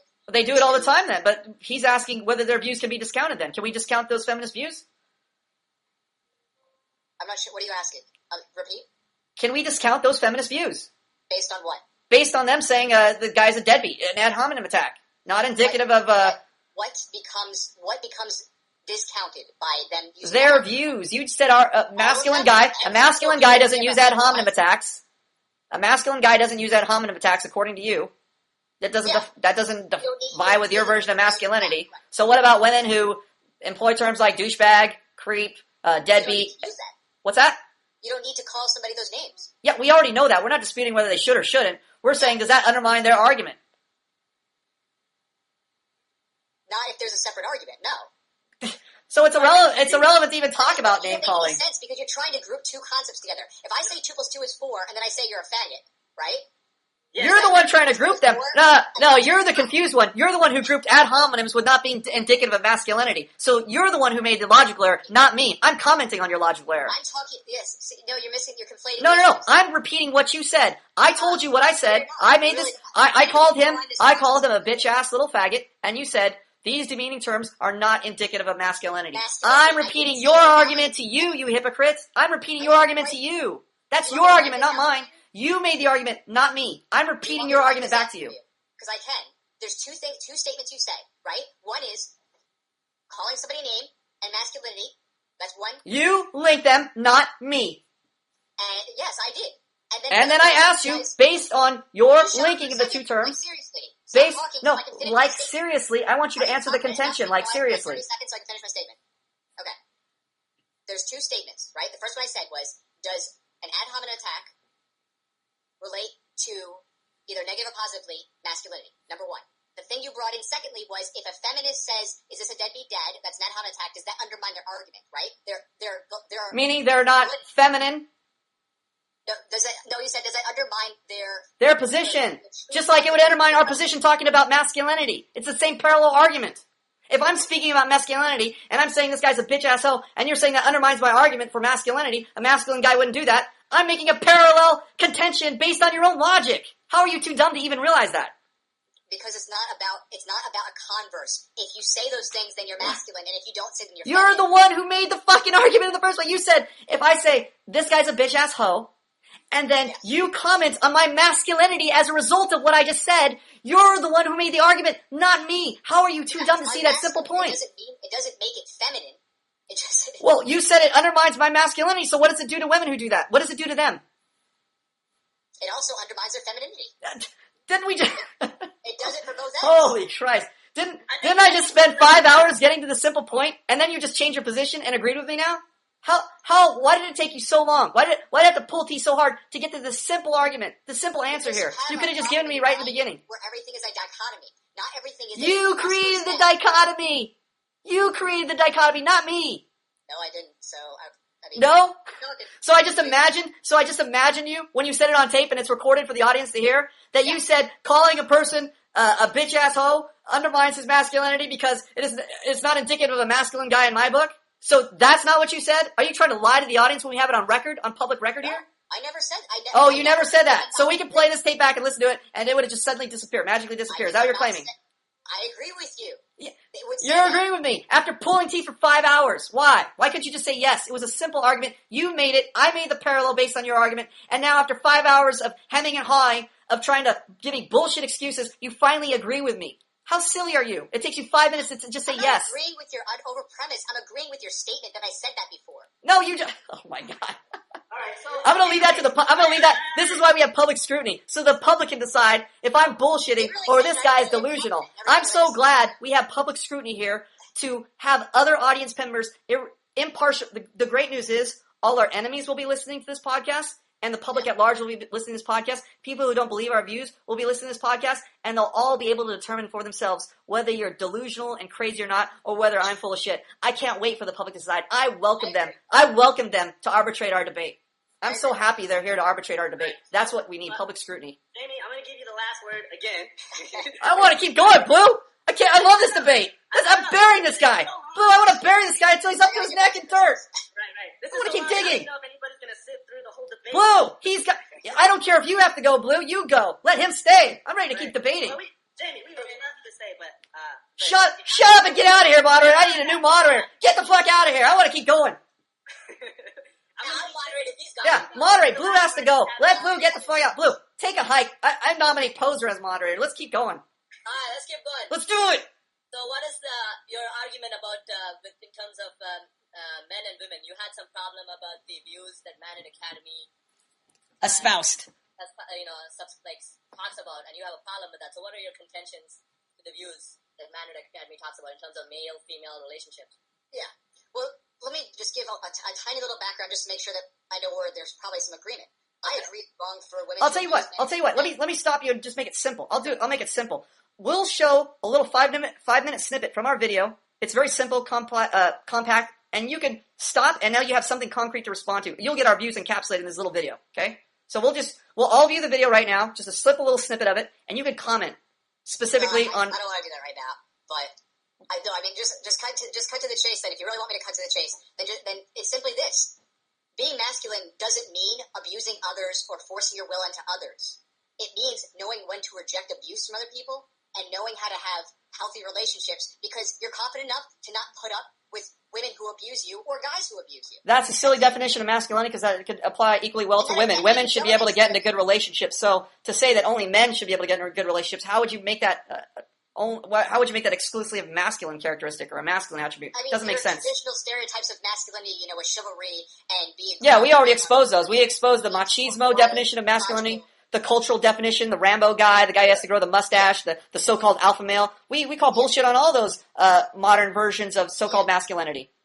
Exactly. I'm not here to play to those stereotypes or about a person's personality. That's dynamic. What I'm talking about is true masculinity in terms of how you view yourself, how you treat others, and how you set boundaries in your life.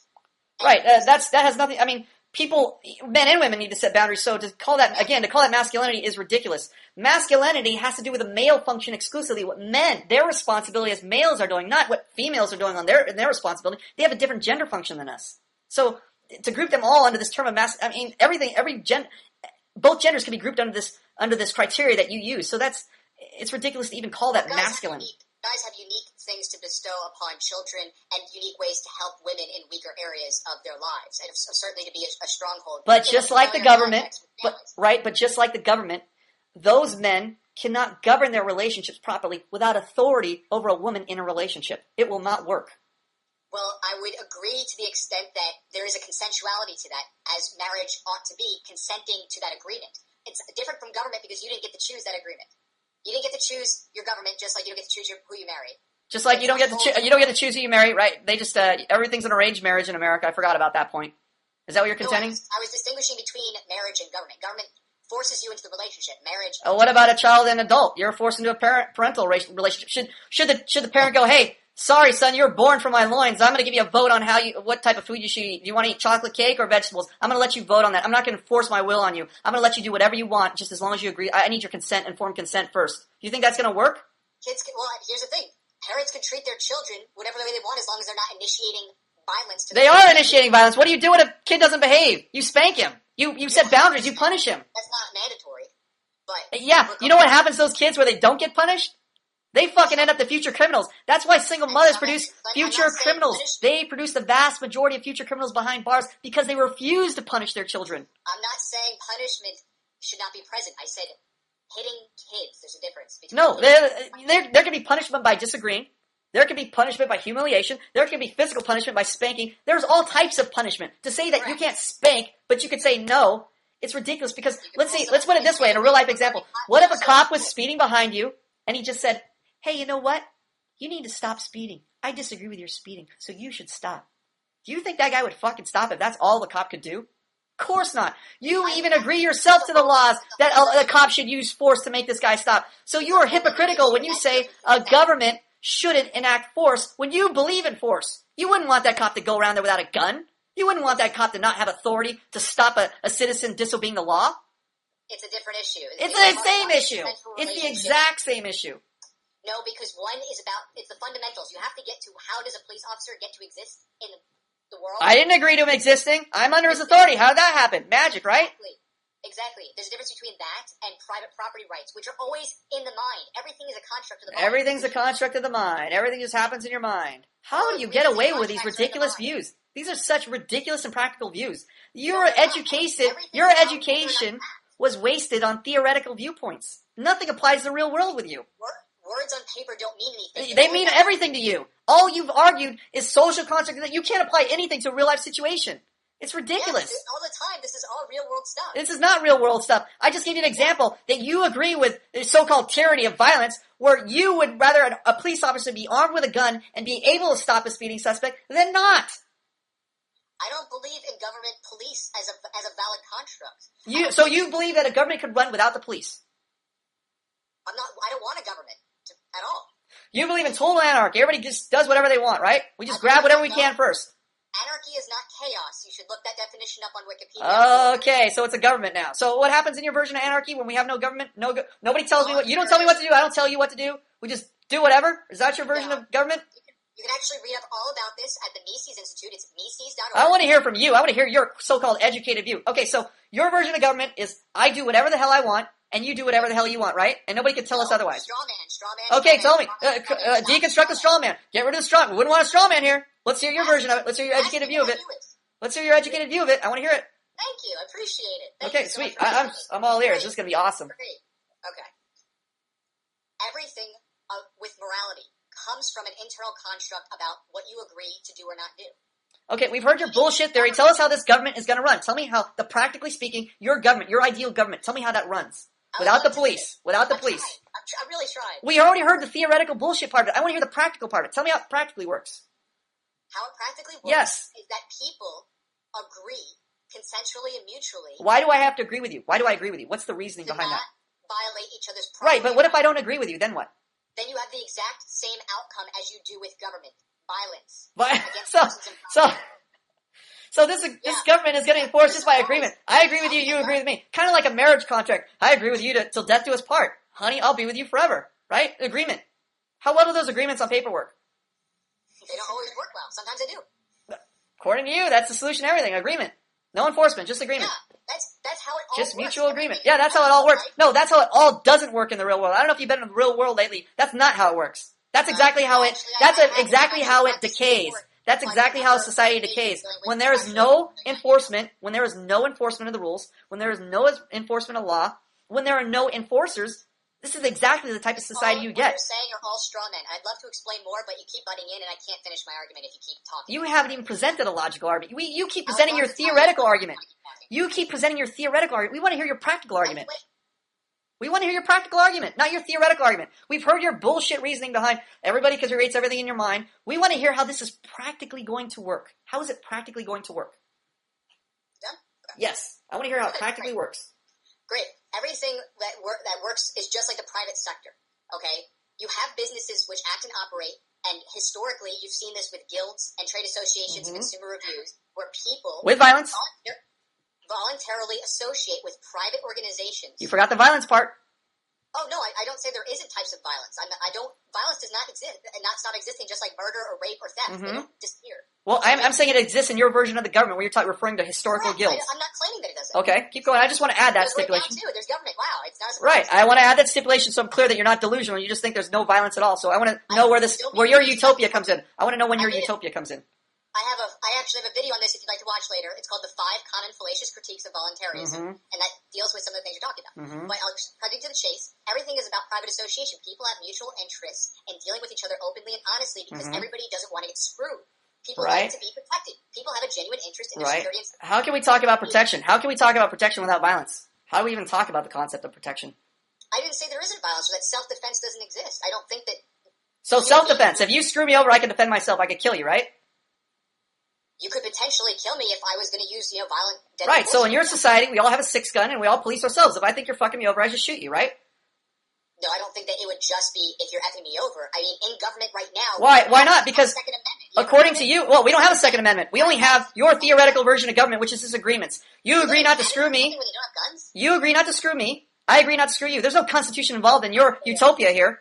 Utopia is based on the current government. We have police officers. In your version of the government, there are no police officers. So now we just have mutual agreements where we don't want to fuck each other over. So in your mutual agreement with me, if I deem you to have fucked me over, do I then just shoot you? Straw manning. Please. What? Your theoretical Okay, I think this is a confusion. Hey, Blue, hold on. We're talking about your theoretical version of government, and why you all of a sudden saying strawman? He's trying to address your theoretical version of government, and you're saying what? You're saying what? You don't realize there's guns, but he's talking about your theoretical version of government. Well, I mean, I can address that too. The straw man was related to you don't want police. He made a positive statement saying, "Oh, you don't want police." There will be a demand for people who provide security, just like there's private security. So we'll just call them onions. Okay, whatever they are, they're going to carry guns. They're going to use deadly force, correct? Well, yeah. So we're not having police. We're just having people who act as police, but we're calling them onions. Is that what you're saying? No, because they're not funded through taxation, which is mandatory subscription, and you're not brought into the contract without. So it's basically like a private, a private enforcer. It's no different than if I'm just, I have a gun. I'm a cop. Why can't I carry a gun? What's the difference? What's the difference? If I just carry a gun, I'm my own security. Problem solved, right? What's the difference? Please do. Okay, so again, in your society, we're coming back to square one. We all carry a 6-gun, and if you disagree with me and I disagree with you, I just shoot you. I'm my own security force. Yes, but there are real consequences of that. Doesn't matter. I decide whether you screw me over or not, and I just shoot you if I decide you screwed me over. That's how justice is in your society. What stops you from doing that now? The police, laws, losing a property, punishment, all types of things. You can't bring it back to life. What's that? Can I chime in for a minute? Yeah, go on now. Please jump in. Please jump in. Please don't stop the guy from killing you. Once you're dead, and they come up and put your body in the morgue. That's irrelevant. Go ahead and chime in. Yeah, I was just gonna say, dude. Jamie, what it sounds like to me that you're advocating is libertarianism. That's where basically like everyone, you stay on your property, do your own thing, stay the fuck out of my business. Kumbaya, my lord, kumbaya. And we'll all figure. It kind of seems to be contingent upon the fact that all people are inherently good, and we can all agree. Yeah, well, I'll just fucking frolic in the daisies and agree with each other. Straw man. This is what I'm telling you. This is what I'm perceiving from your. This is how you're presenting your debate to me. This is my feedback on what I'm hearing from you, Jamie. So I mean, would you like to expand on that then? Oh yes, yeah. No, actually not at all. Quite the opposite. I think libertarianism thinks that people actually act with their self-interest in mind, but because of that, it doesn't mean that everybody is out there to kill people. People want to live well. People want to have property, peace, the ability to, be free and make their own, choices. Right. And I think that collectivized, in other words, people getting together for their self-interests leads to people creating structures or purchasing into structures and systems for their mutual benefit. People do this privately now. The government isn't the only form of cooperative. If you think of like the YMCA. Right. Nobody's disputing that. You don't understand. Nobody's disputing that people want to live in a society where people benefit each other and help each other. That you grow crops for me, well, I protect you or provide some service for you. I'm the blacksmith. I make weapons, and you make you make beer or something, and we have a mutual bartering trading agreement, so we're both benefiting each other. Nobody's disputing that. We're disputing the problems that are going to come up in your utopian hippie society. What happens when there's a problem? I disagree. I think you screwed me over. Now I got my 6-gun. I just shoot you. That's a great question. No, absolutely. When you have those type of private disputes, what will likely happen is that people will join together in different types of insurance. Oh, like a government? No, not like a government. No, not a government. Okay, we'll call this a banana. Not a government, a banana. All right. Well, I guess you're strawmanning it. Straw man. Go ahead, clarify it. It's not a government. I want to hear this non-government entity. I think there's some confusion. As the moderator, I want to ask Jamie. No, you're not the moderator anymore. You had your chance. Oh, we got a moderator controversy. This moderator just went rogue. What are you going to call your organization? No, it's not a single organization.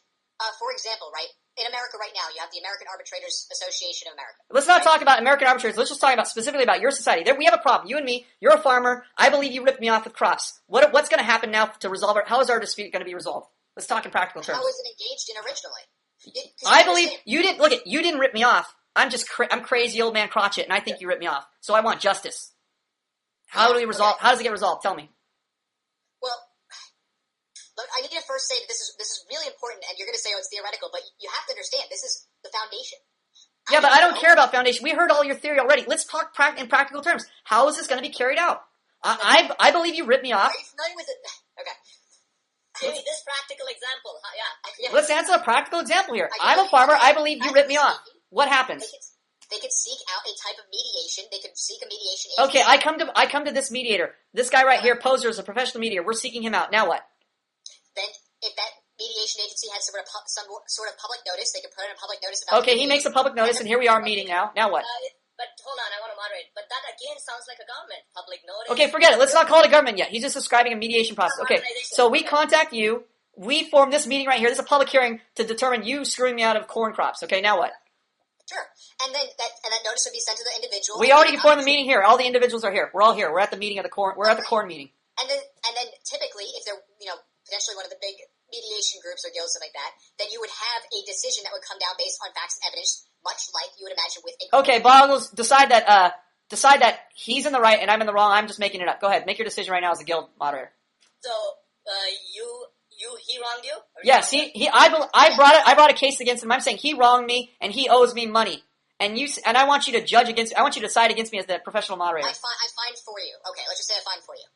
Say I find for the plaintiff or defendant. Sure. I find for the defendant. You're the defendant, right? Let me try to understand. You don't need to understand. Just say I find for the defendant. Okay, I find for the defendant. Fuck you! I'm gonna shoot him anyway. Now what? No. No, he said exactly the judgment. He found for you. He said, I find for the defendant. And I said, you know what? Fuck you, moderator. I'm going to shoot him anyway. I believe you wronged me. Now what? Then you'd be enacting self-defense just like in real life. Okay, so I'm justified. I can just kill you, right? No, you're justified in using self-defense against someone that's trying to murder you. Right, but I believe you stole crops from me and you owe me and you're not going to pay me back, so now I want to kill you. And the court that would say, you find for you and you owe him X amount of whatever. No, he found against me. He said I was bullshitting. I made it all up. He said, you're bullshitting, old man Cratchit. He didn't owe you anything. And I said, you're bullshit, Your Honor. Fuck you, I'm going to kill him anyway. Now what? Then if you try to kill him or do anything like that, anybody who would be reasonable to use self-defense for you or for him or on behalf of him. But what do you mean behalf of him? Who's going to work on behalf of you, the corn farmer? Imagine he turned around and you point a gun about to shoot him and somebody who stops you. Who's that somebody? You? Or the police force you hired? Why would anybody even get in our business? I'm just shooting you. It's only a dispute with you. Because people defend each other if they think that someone's about to get according to you, you're already assigning motives to people. Are you going to jump in? Let me ask a guy right here. Hey, I forgot your name on the forum. Alex, what's your name on the forum? Mono? This is really not on topic anymore. Martian. Mr. Martian, are you going to jump in? I'm aiming a gun at this guy. Are you going to jump in on his behalf and start shooting? Or are you going to clear out? It's immaterial whether somebody does or doesn't. It really doesn't matter. Okay, let's say I'm going to shoot you. So we got the Wild West, basically. It's just... No, because that's no different than government is now. You're not describing anything different. Okay, so how is your utopian system any different than the government? How is it? You said there's no government agency or no police officers, etc. We have the Wild West, essentially. No, because you could pick and choose your self-defense and your associations instead of being... I can pick and choose my... What does that mean, I can pick and choose my self-defense? What's that mean? You can pick and choose guilds that you'd like to join for transacting, much like credit bureaus. Like, there's 3 major credit bureaus in the United States. What does this have to do with my dispute with you? What does that have to do with that? Because when people join together in those types of credit resolution insurance agencies, it provides a means for alternative dispute resolution, as opposed to going to violent means to be... I don't agree with the terms of the resolution. Now I want to shoot you. Now what? You sound like somebody who doesn't agree with the United States government and goes to shoot somebody. You're the one who doesn't agree. You're the one who just said you don't want to have that government. You want to have everybody fucking armed and Wild West. No police officers. It's just the Wild West. You're showing your own irony. You can do that. Irony? Now. Government doesn't magically come into your brain and stop you from murdering. It's... So there's no police officers, no law, no threat of violence to do that? I don't think, if I rob this store, maybe the thought will come into my brain that I might get arrested, that I might go to jail, that I might suffer some consequences if I do that? That thought won't come into my mind? The thought of force and violence won't come into my mind? Are you fucking out of your mind? Or if you're in a private store, it might occur to you that they have hired a private security guard. They're armed to the teeth at the counter. So there's another. That's just another threat of violence on top of the federal laws. So now we have 2 sets of threats of violence. You have threats of violence again. Sounds like we got a government. No, it's not the same thing as government. Oh, there's no threats of violence then. So there's no violence in your government. You're not initiating violence through taxation, and you're not initiating... So there's no threats of violence in your government. What's that? There's no threats of violence in your government. Everybody's just going to toe the line. Not the initiation of violence. Sounds like the government to me. Sounds like if I have my house around a public well, I just decide, oh, that's my property. It happens to be a water source that everybody in town needs. I go, fuck you. I'm going to keep it for myself. People are going to, oh, you know what? We'll just find an alternate water source 5 billion miles away in the desert. Or we'll just let you get away with that. We won't actually force you to share that water with anybody like they're doing today in society, where they're people who don't have a job, don't work, etc., are trying to force people who do have a job and do work to give them resources, to give them government resources. I'm entitled to healthcare. I'm entitled to this. I'm entitled to your money. I'm entitled to, free food, everything. So if there's that entitlement, like they're a mob basically, they have greater numbers. Why can't they just take it? Don't we just have might makes right then? Yeah, you do that with government. That's what voting is. Voting is mob violence. Okay, so voting is a mob then. Well, how is your system any different than a mob? So we've kind of come full circle in this argument. Yeah, he doesn't realize that. No, it's perfect. This is exactly it. You're demonstrating the principles. The principle of what? Of a mob? With mob violence. And the difference between that and the... And your version of government is... What's the difference between that and your version of government? My version of government, which is not really government, it's governance, maybe by your terms. Right. No, I'm sorry, banana. We're not calling it government. Your version of banana is that people just... They do the exact same things as the government, but we just don't call it government.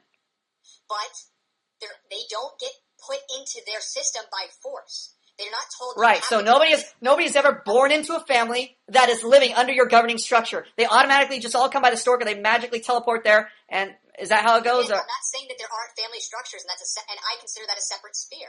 A separate sphere. So when I'm a baby in a crib at my parents' house living under your governing structure, I'm under my own governing structure now. I just create my own thing. I create an island. I'm autonomous. You can't do anything to me. I don't have to agree to any of your laws. Are you talking about the child? Yeah, you just said I have my own autonomous governing structure. I don't agree with your structure at all. I want to live my own way. I want to live by might makes right within your governing structure. How do you resolve that? Children can leave their parents whenever they're capable of taking care of themselves. Forget that. Let's say I come in there, me and my five brothers, we come into your town. I set up my house right in the middle of your town, and I say, guess what? I believe in might makes right. I don't believe in your system of government. Sure. Now we fight you. Now what? Do you use your government force? What do you do against us? I mean, people, self-defense, absolutely. I mean, but that would go across anything. If you move next door to me, and then I will... Sounds like we have a government which believes in self-defense as well, which has set up moral standards, aka laws, to defend people by proxy. For instance, if you try to steal something from me, I go to a cop who can enact violence against you instead of just shooting you myself. Correct. So how is that different than a government? Look, no, I'm not sure what you're saying. I was talking about... Of course you're not sure what I'm saying. That's what I'm getting at. You're not sure that you're talking about a government.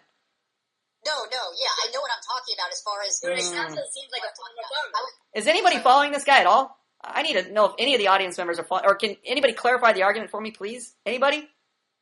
Anybody see any difference in this? I mean, I want to know. I don't really understand the argument either, because he's saying that it's not a government, but yet, in his society, there's going to be an agreement to where there's going to be force. Instead of calling it a police is going to be a private security form.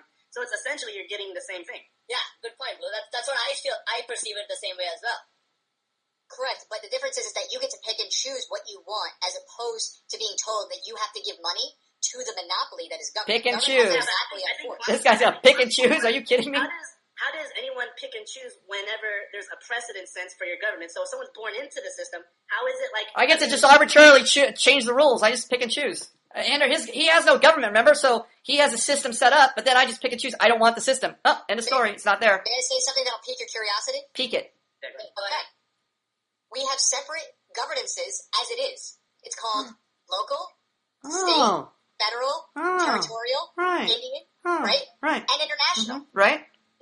Different types of court systems exist. Right. Different laws. Right. There's oligarchies, there's monarchies, there's democracies, etc. My point with that is that you're already used to it. You're already used to having diverse... So you're saying we're already used to having diverse forms of government? Is that what you're telling me? Interesting. So diverse forms of rules. AKA governments? Ways of controlling people's behavior? Rules? Is that what you're talking about? What we've already been saying for the billionth time? I would distinguish between governance and government. Government is an institution created by men. What do you think happens when we have rules set down and somebody has to enforce those rules? They don't arbitrarily change generation to generation just because you decide, oh, I'm born today, now I'm going to change rules. I don't agree with them. And what makes a government power to tax, right? Because the power to tax... It's going to be interesting how you're going to get along with society when nobody has any community sense here. We're all just taking all the resources for ourselves because there's no cohesion. There's no governing structure here. heart attacks, and social mandatory. How does this apply to personal relationships? That's what I'm interested in. How does this apply to you and your personal relationships with women and men? Well, actually, let's cover women specifically. And let's cover the men and women. I would actually want to because Let's cover that. How does the governance work there? What do you mean? Well, let's say we have a woman, and you're a man, Sure. and you're going to start a relationship, and there's going to be some governance going on where you're agreeing and negotiating. How's that going to work? I would say through mutual reciprocation, love, and respect. Mutual reciprocation, love, and respect. What happens when there's a dispute? What happens then? Over what? As A disagreement. Question. Say you want to move to Seattle and Sure. you are in a relationship, and she is like, "No, I have a career in New York." Okay. So what happens in that situation? Go ahead. Each of you has to decide what you're going to do, and if one is not willing to move, then you have to part your ways. Sounds like an awesome relationship. I like Chinese food. You like Mexican food. We can't decide where we're going to go. Let's just fucking end the relationship. I mean, No, well, it's a negotiation. If they're not willing to negotiate, What are we negotiating? What negotiating power do we have? well, I mean, if we're talking about fundamentals of the 5 love needs of men and women, then The that's 5 love needs. I got to hear this. This is going to be Well, I mean, amazing. obviously, guys want sex, girls want love, and Guys don't want love. Girls don't want sex. That's your contention? well, they want both. But realistically, guys give love to get sex, Guys give love to get sex, sex to get love. and girls what? Girls give sex to get love. Women want to be loved. Like, this is a generality. Of course, there's diversity, but I'm just saying. So Generality. guys really give love, which they don't even fucking have any awareness of, so I don't know even how they're giving it in the first place, to get sex, and then women give sex to create this thing called love? No, to receive love. To receive this love, which guys aren't aware of, because their end goal is the sex. How do they even give the love? How do they even know what love is? Why do they even... Yeah. Huh? It depends how you define it. Someone uses How I define it? I want to know how you define it. That's what I'm interested in, because it sounds really wacky. I like the biblical summary. Love is patient, love is kind. Love is it is not self-seeking. It is not boastful. It is not proud. It is not rude. Mm-hmm. It's gentle. I mean, I could use all these descriptive terms to describe what love is. And ultimately, it's self-sacrifice, putting oneself in second place. Did you know you have to be in a loving condition to be loved? Do you realize why? That's why mercy reaches farther than love in the biblical sense? I mean, I don't know. I mean, you're saying mercy is. If you're not in a condition to be loved, if you're a homeless guy face down in the street, how can I love you if you're not in a condition to be loved? Well, what if you're a serial killer? How can I love you if you're a serial killer? If you're killing people, if you're causing destruction, if you're causing pain and suffering, you're not even in a position to receive love. Not everybody's going to get loved. So it's just arbitrary. So if you're not prepared to love, you don't know how to give love, you're not in a position to love, it's game over for you. What do? Just coexist in society? Don't you think they're going to create problems? Maybe some school shootings? I think that then if you think that's an important value of yours to love others, you don't think that's an important part of a relationship to even work? If you're worried about people who are going to go out there and cause problems because they're not loved, then I would recommend going and showing them love. Go show kindness. No, I'm interested in how your relationship is going to work with somebody who's got a different perspective than you, because obviously you're not going to agree on everything. So if you're not even willing to resolve or you have no mechanism for resolving a dispute, you have no governing body, you have no hierarchy of authority. How are you ever going to keep a relationship together? You have to be willing to sacrifice. What if a child's not willing to eat vegetables? They just hey, I'm emancipated from my parents. Sorry, tough luck. I don't want to eat vegetables. Sorry for you.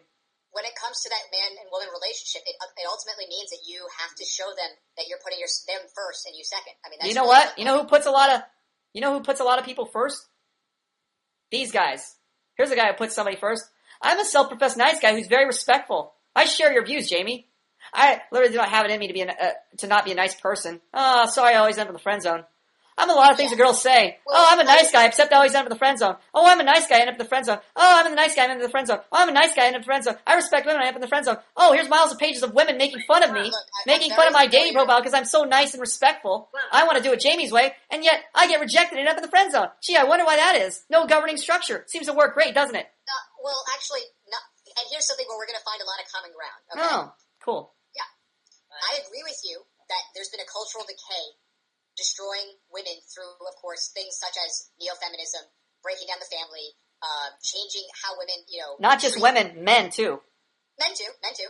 Treat women with love and respect. And I have been certainly I've definitely had my heart hurt several times. Well, I think that means that you're doing something wrong.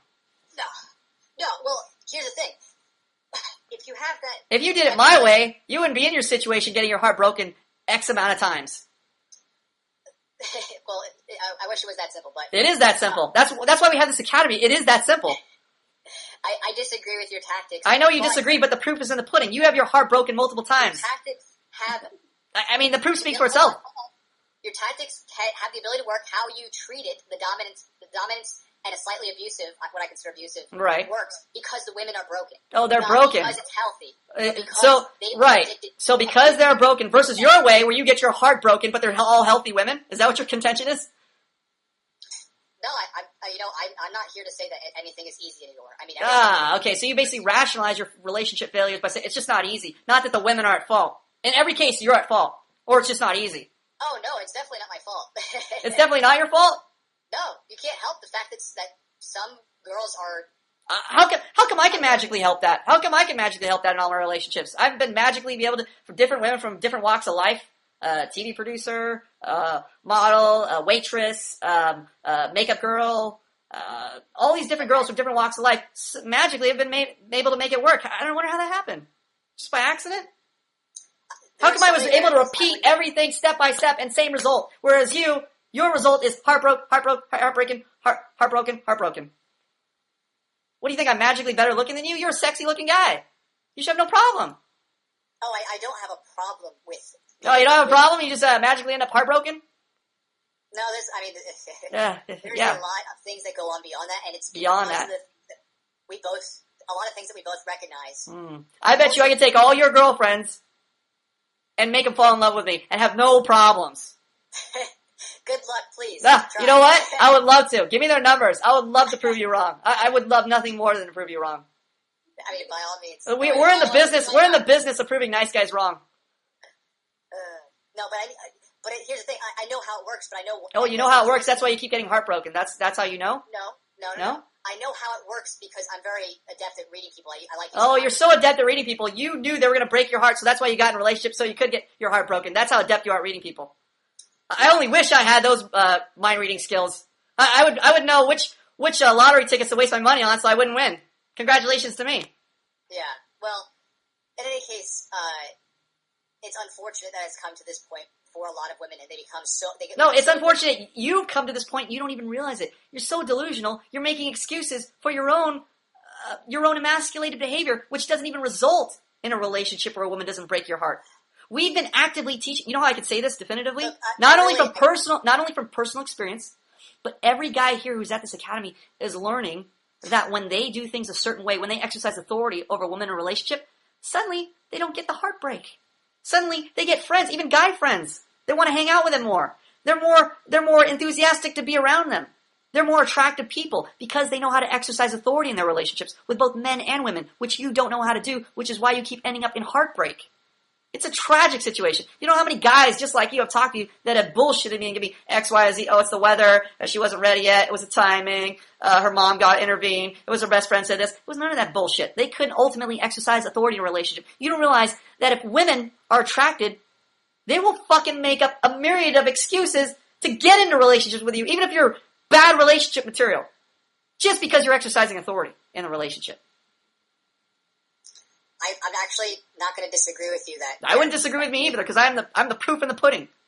I mean, I don't know about all the minutiae of details, but I would agree with you that we do. That's why we have this academy. We're here to teach guys just like you who don't know what the fuck they're doing.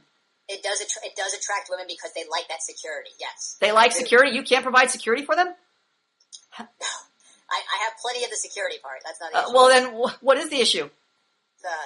It's too much to talk about. Too much to talk about. It really is. I really don't want to hear all the details. But no, you're absolutely right. When it comes to that type of thing, on the surface, that would definitely attract any woman. You know. I'm glad you know that so definitively. Yet you're just so unwilling to try it, so unwilling to even investigate our views, to even see the results of what we do here. No, I'm not. It's not that I'm not unwilling to investigate your views or read that. I never said that I wouldn't investigate your views. I just simply was talking. So your investigation involves making a YouTube video based off of silly assumptions of machismo? That's your version of I want to investigate?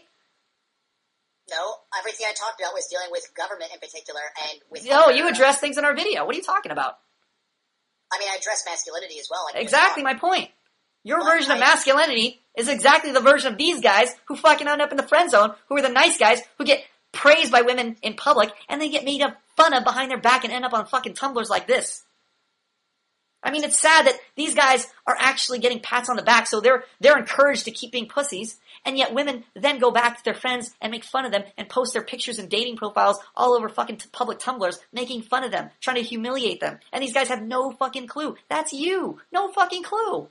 Well, it's not actually me. No, it's not actually you. I forgot. You didn't get your heart broken. Or is that a straw man? Did you get your heart broken or not? Is that a straw I man? got my heart broken. I'm not saying I didn't. Many times?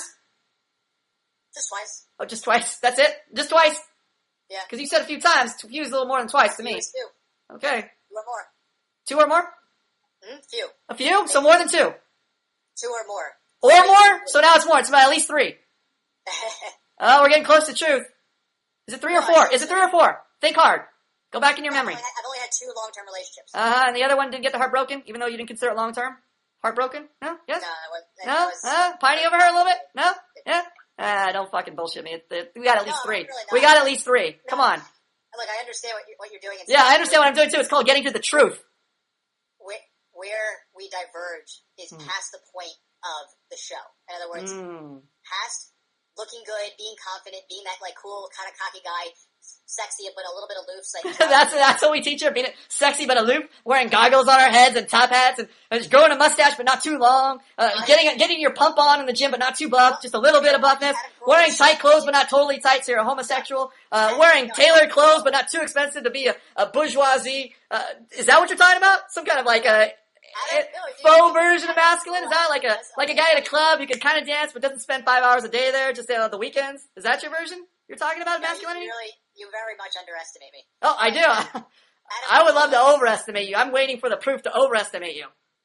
I'm ready to be enthusiastically on your team. Give me a reason to be on your team to overestimate you.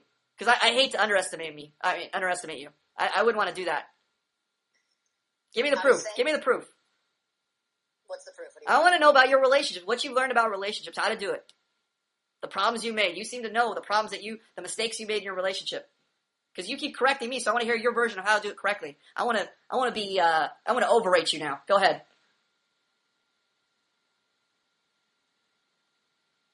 I don't know. I mean, I really. You don't know, yet you can tell me what I'm doing right or wrong in a relationship. You don't know, but I know, and I can show proof, and I've been able to reproduce it for other guys, and yet you still feel inclined to teach me, to tell me how to do it the right way? You seriously believe that? I don't know what exactly I would want to do to get the exact person who I really want, which is very difficult. I do know that answer to that question. Well, it stems more with finding the person. No. That's a delusion that every guy comes here with. I want to find the perfect girl. Every girl's a bitch. Every girl's materialistic. Every girl's shallow. Every girl's this. Every girl's that. They're too intellectual. They're too frigid. They don't give enough sex. They're a sex maniac. I gotta find the perfect girl. No, that's all bullshit. We teach guys how to create the perfect girl. We teach them how to govern other people's behavior to meet their needs. Just like we talked about with the government. We teach you how to do that. So you're not looking for a needle in a haystack. You have 1,000 needles, and then you just have to shape one needle. That's what we teach here. That's why these girls from different walks of life, I was able to get all of them to fall in love with me. Not just a rich girl type, or a super sexy girl type, or a waitress type, or a super shy girl type, or a bitch type like my last girl was what you would consider a super bitch. Even her. So all these different types of girls, these so-called complex girls, individual girls, somehow, what am I, the most fucking attractive guy in the universe? What am I, the most handsome Brad Pitt prototype in the universe? No. You see me yourself. You wouldn't look twice at me if I was on the street. But yet, I've been able to do what you haven't been able to do. How is that? What's that? What have you been able to do that I haven't? Oh, maybe you want to read our ebook. Come on, we'll start there and then we'll have another debate. Oh. I like your coy teasing. Yeah, I can definitely explain it to you. Do you have about 5 hours? But wait, what's your Myers-Briggs type? Yeah, no, I'm serious. Oh, okay. Under your criteria, I would be considered an introvert. If you want to go by Myers-Briggs, I would be an introvert. So are you an INTJ or INFJ?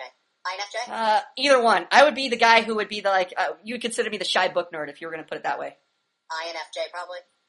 What are you, bro, on the Myers-Briggs personality test? Well, are you the extrovert or the introvert? Oh, ENTP. You're the super party animal? extroverted, intuitive thinking person. Wow, look at you. You should have a leg up on me. I don't even socialize.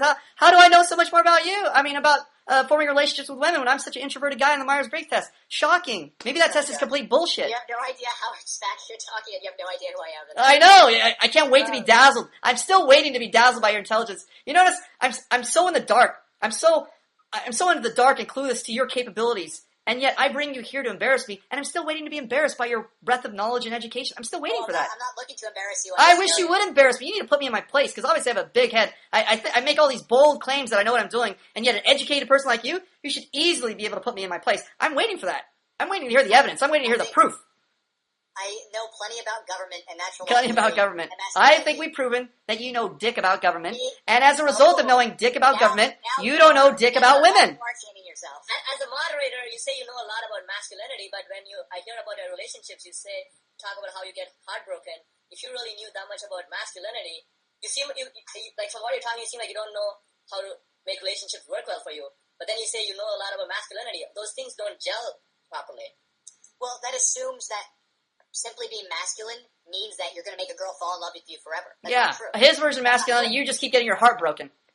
Yeah, if you being something made a girl love you forever, then yeah, that'd be great. You know, that'd be easy. You wouldn't have to do anything more than just do what you're doing, and boom, she's locked. I just want to thank Jamie for being honest, because if Plum were debating a chick right now, she would lie and say, "Oh, all my relationships have been working out well." So I just want to say, congratulations on your honesty. Keep going. Sorry, I didn't mean to cut you off. Keep going. Oh, you're fine. No, I wanted to hear I wanted to hear the rest of your thought. Keep going. He cut you off in the middle of your thought. Oh no, I'm just saying. There's an independent will, and the independent will is what's creating the barrier from you falling in love and not getting heartbroken. Not your delusional views on relationships, government, masculinity, etc. None of those have anything to do with your relationship failures. I wouldn't consider any of those delusional, but sure, they're independent. But yeah, no, it's a very complicated thing, and I am. You sound very complicated, and that's the problem. There's so much bullshit to you, so many layers of bullshit, that it complicates you from having a functional relationship, which is very, very simple. It's very, very simple. I have all people on complex. My intellect compared to your intellect is light years ahead. But even I know, with my vast intellect, that relationships are ridiculously simple. I mean, I have all people with the most neurotic guy thinking this and that, trying to form contingency plans, wondering if this was the reason I wasn't good looking enough, I wasn't acting a certain way, maybe it was girls who were just, it was a cultural issue, and I lived where more white girls were, so I was having problems identifying them, or this or that. So I have all people, uber calculated every variable that could be fucking me over. I have all people made things ultra complex, so I have all people know what it's like to go into your delusional mindset and say, oh, relationships are just so complex, so many factors, can't determine any of that. But once I understood how to get rid of the bullshit, how to get rid of all these layers of excuses and rationalizations for my emasculated behavior, suddenly everything was simplified. Everything worked the same way. Fundamentally, it was more uniform. How is that possible? That's so complex, so intellectual about the process, just like you. And then suddenly, it all makes sense now. How can I teach this? Do you ever consider this? How we teach these principles that govern relationships, which govern any type of relationship, no matter how small or how big, to men around the fucking world who are from all different cultures. They're from all different cultures. A promo segment now? A promo segment? I know. I'm giving you proof. This is proof, not a promo segment. I'm saying, how could we do this? This is an argumentation. This is a challenge to you. Yes, you could make it biased that, it's just these set of men right here, just these narrow set of men in California, just white males, just handsome males, just wealthy, affluent males. It couldn't possibly be every single person from around the world, different cultures, can respond to the same information. You notice we're not tailoring their information to like a Spanish crowd, or a black crowd, or an ethnic crowd, or a Russian crowd, and yet, surprisingly, shockingly, it still works the same? You ever consider that? Are the girls that you are going after, are they more feminine, like traditional? No, didn't I just tell you? My last girl was a bitch. Every guy she was in a relationship with, she was in a divorce before, she was like, this guy's such a puss, he was crying. She's like laughing at him because he was crying. So like, you affect me so much, and you never do what I say. And she's like fucking laughing at this guy. I'm like, this girl's a total bitch. She would fucking defy me all the time. I had to kick her out sometimes. I mean, there was countless problems with her behavior. She was a bitch. A mega bitch. Yeah. I said, no, magic. Once again, magic. Oh, I'm in love with you. Oh, I never did anal with anybody. Oh, I've never sucked anybody's dick before. This is a new experience. No, shit. How does it magically happen with me? What am I, a magical penis? No? No, it's because by becoming unaccessible, you're attracted. Oh, I'm unaccessible. That was it. That was my secret. I am unaccessible. I just, Yeah. hey, she called. I didn't pick up. Hold on, bitch. I gotta wait 3 rings. Oh, hold on, bitch. I gotta call you. You know what? As soon as I got her number at the supermarket, I met her in the supermarket. I got her number, I don't want that. and I was so inaccessible that after I got her number outside of the supermarket, I texted her, hey, when do you want to go out? I want to go out with you. I want to see blah, blah, blah, blah, blah. I was sending her text after text after text right after I met her. I'm supposed to wait 3 days, motherfucker. I'm supposed to be inaccessible. I'm supposed to be a cool aloof guy. How come I magically was able to break those rules? I don't understand, man. I don't get it. I get it, though. Oh, you get it? Oh, please explain it to me. Yes, I actually do. Please explain. You hold your cards. What? I'm going to head out for now. Okay. Well, I do have to go get to eat. We welcome you back. We welcome you back for round 2. And thank you for not rage quitting like our other previous cowardly opponents. Gotta give you Jamie, props. thanks for sticking around, man. And I don't know, it seems like you might end up being a student here. That's how it feels like. But I've Jamie, had enough schooling, 7 years, and I'm Yeah. ready. His schooling has ruined his thought process. We got to unfuck so many years of brainwashing from a professional academic career. He's a product of what Mark Twain warned about. I never let my schooling get in the way of my education. In your case, you did. You need to get back here for round 2. We look forward to seeing you again. I'm always learning. It's a beautiful thing. We love to teach. Come back for round 2. The invitation is open. You've seen us here. Wait till you have your own game show. It's going to be great. You've seen we don't bite. Come back. We'll go for round 2. Thank you for attending this series of Manhood Academy debates. We'll see you next time. And thank you. It was my pleasure to meet y'all as well. We enjoyed having you here. A round of applause for this guy. This guy didn't rage quit. This guy was a valiant opponent. I'm going to give this guy a strong 8.5 on the opponent's scale. Did not fucking back down. Did not crack. Did not go into tears. Did not rage quit. This guy is awesome. Thanks, Jamie. We went. There's nothing to rage about. You have your. I made an account for you. You could change the password at leisure, so you can always visit. You can always go in the chat room too and talk to anybody in there. Ask any questions. We encourage you to investigate the ebook. Come back for round 2. Let's go at it again. I was excited. I got a boner. Did you? I got a boner. I mean, you're a handsome guy. At first, I thought it was because you're a handsome guy, but I think it was our debate. It just turned me on. Boner. Well, I enjoy that you actually do enjoy it. You know what? I know it's on the surface. It's like an adversarial position, but in reality, I'm trying to bring you over from the dark side or the delusional side or the nice guy side into a functional side where you can have a relationship with a girl. That's always been my emphasis, not to destroy guys. I mean, even though we posted the Tumblr of all these guys getting made fun of by women on the internet, we don't post that to humiliate them because it's already posted on the internet, so that doesn't really matter. We're posting it to show these examples to guys themselves when they come here, because I know guys are going to come here and read that and go, fuck, that's me, I'm a nice guy. I mean, even if a guy saw his own profile, that would be great because he'd be humiliated enough to go, fuck, all this time I thought I was a nice guy, and these girls are posting me on this public Tumblr just to humiliate me. So even though we may sound harsh, like we're employing ad hominem attacks, etc., we really are here to change guys' minds and opinions about the emasculated way they deal with women. And so they don't end up heartbroken like you with at least 3 heartbreaks, maybe 4. Possibly 7.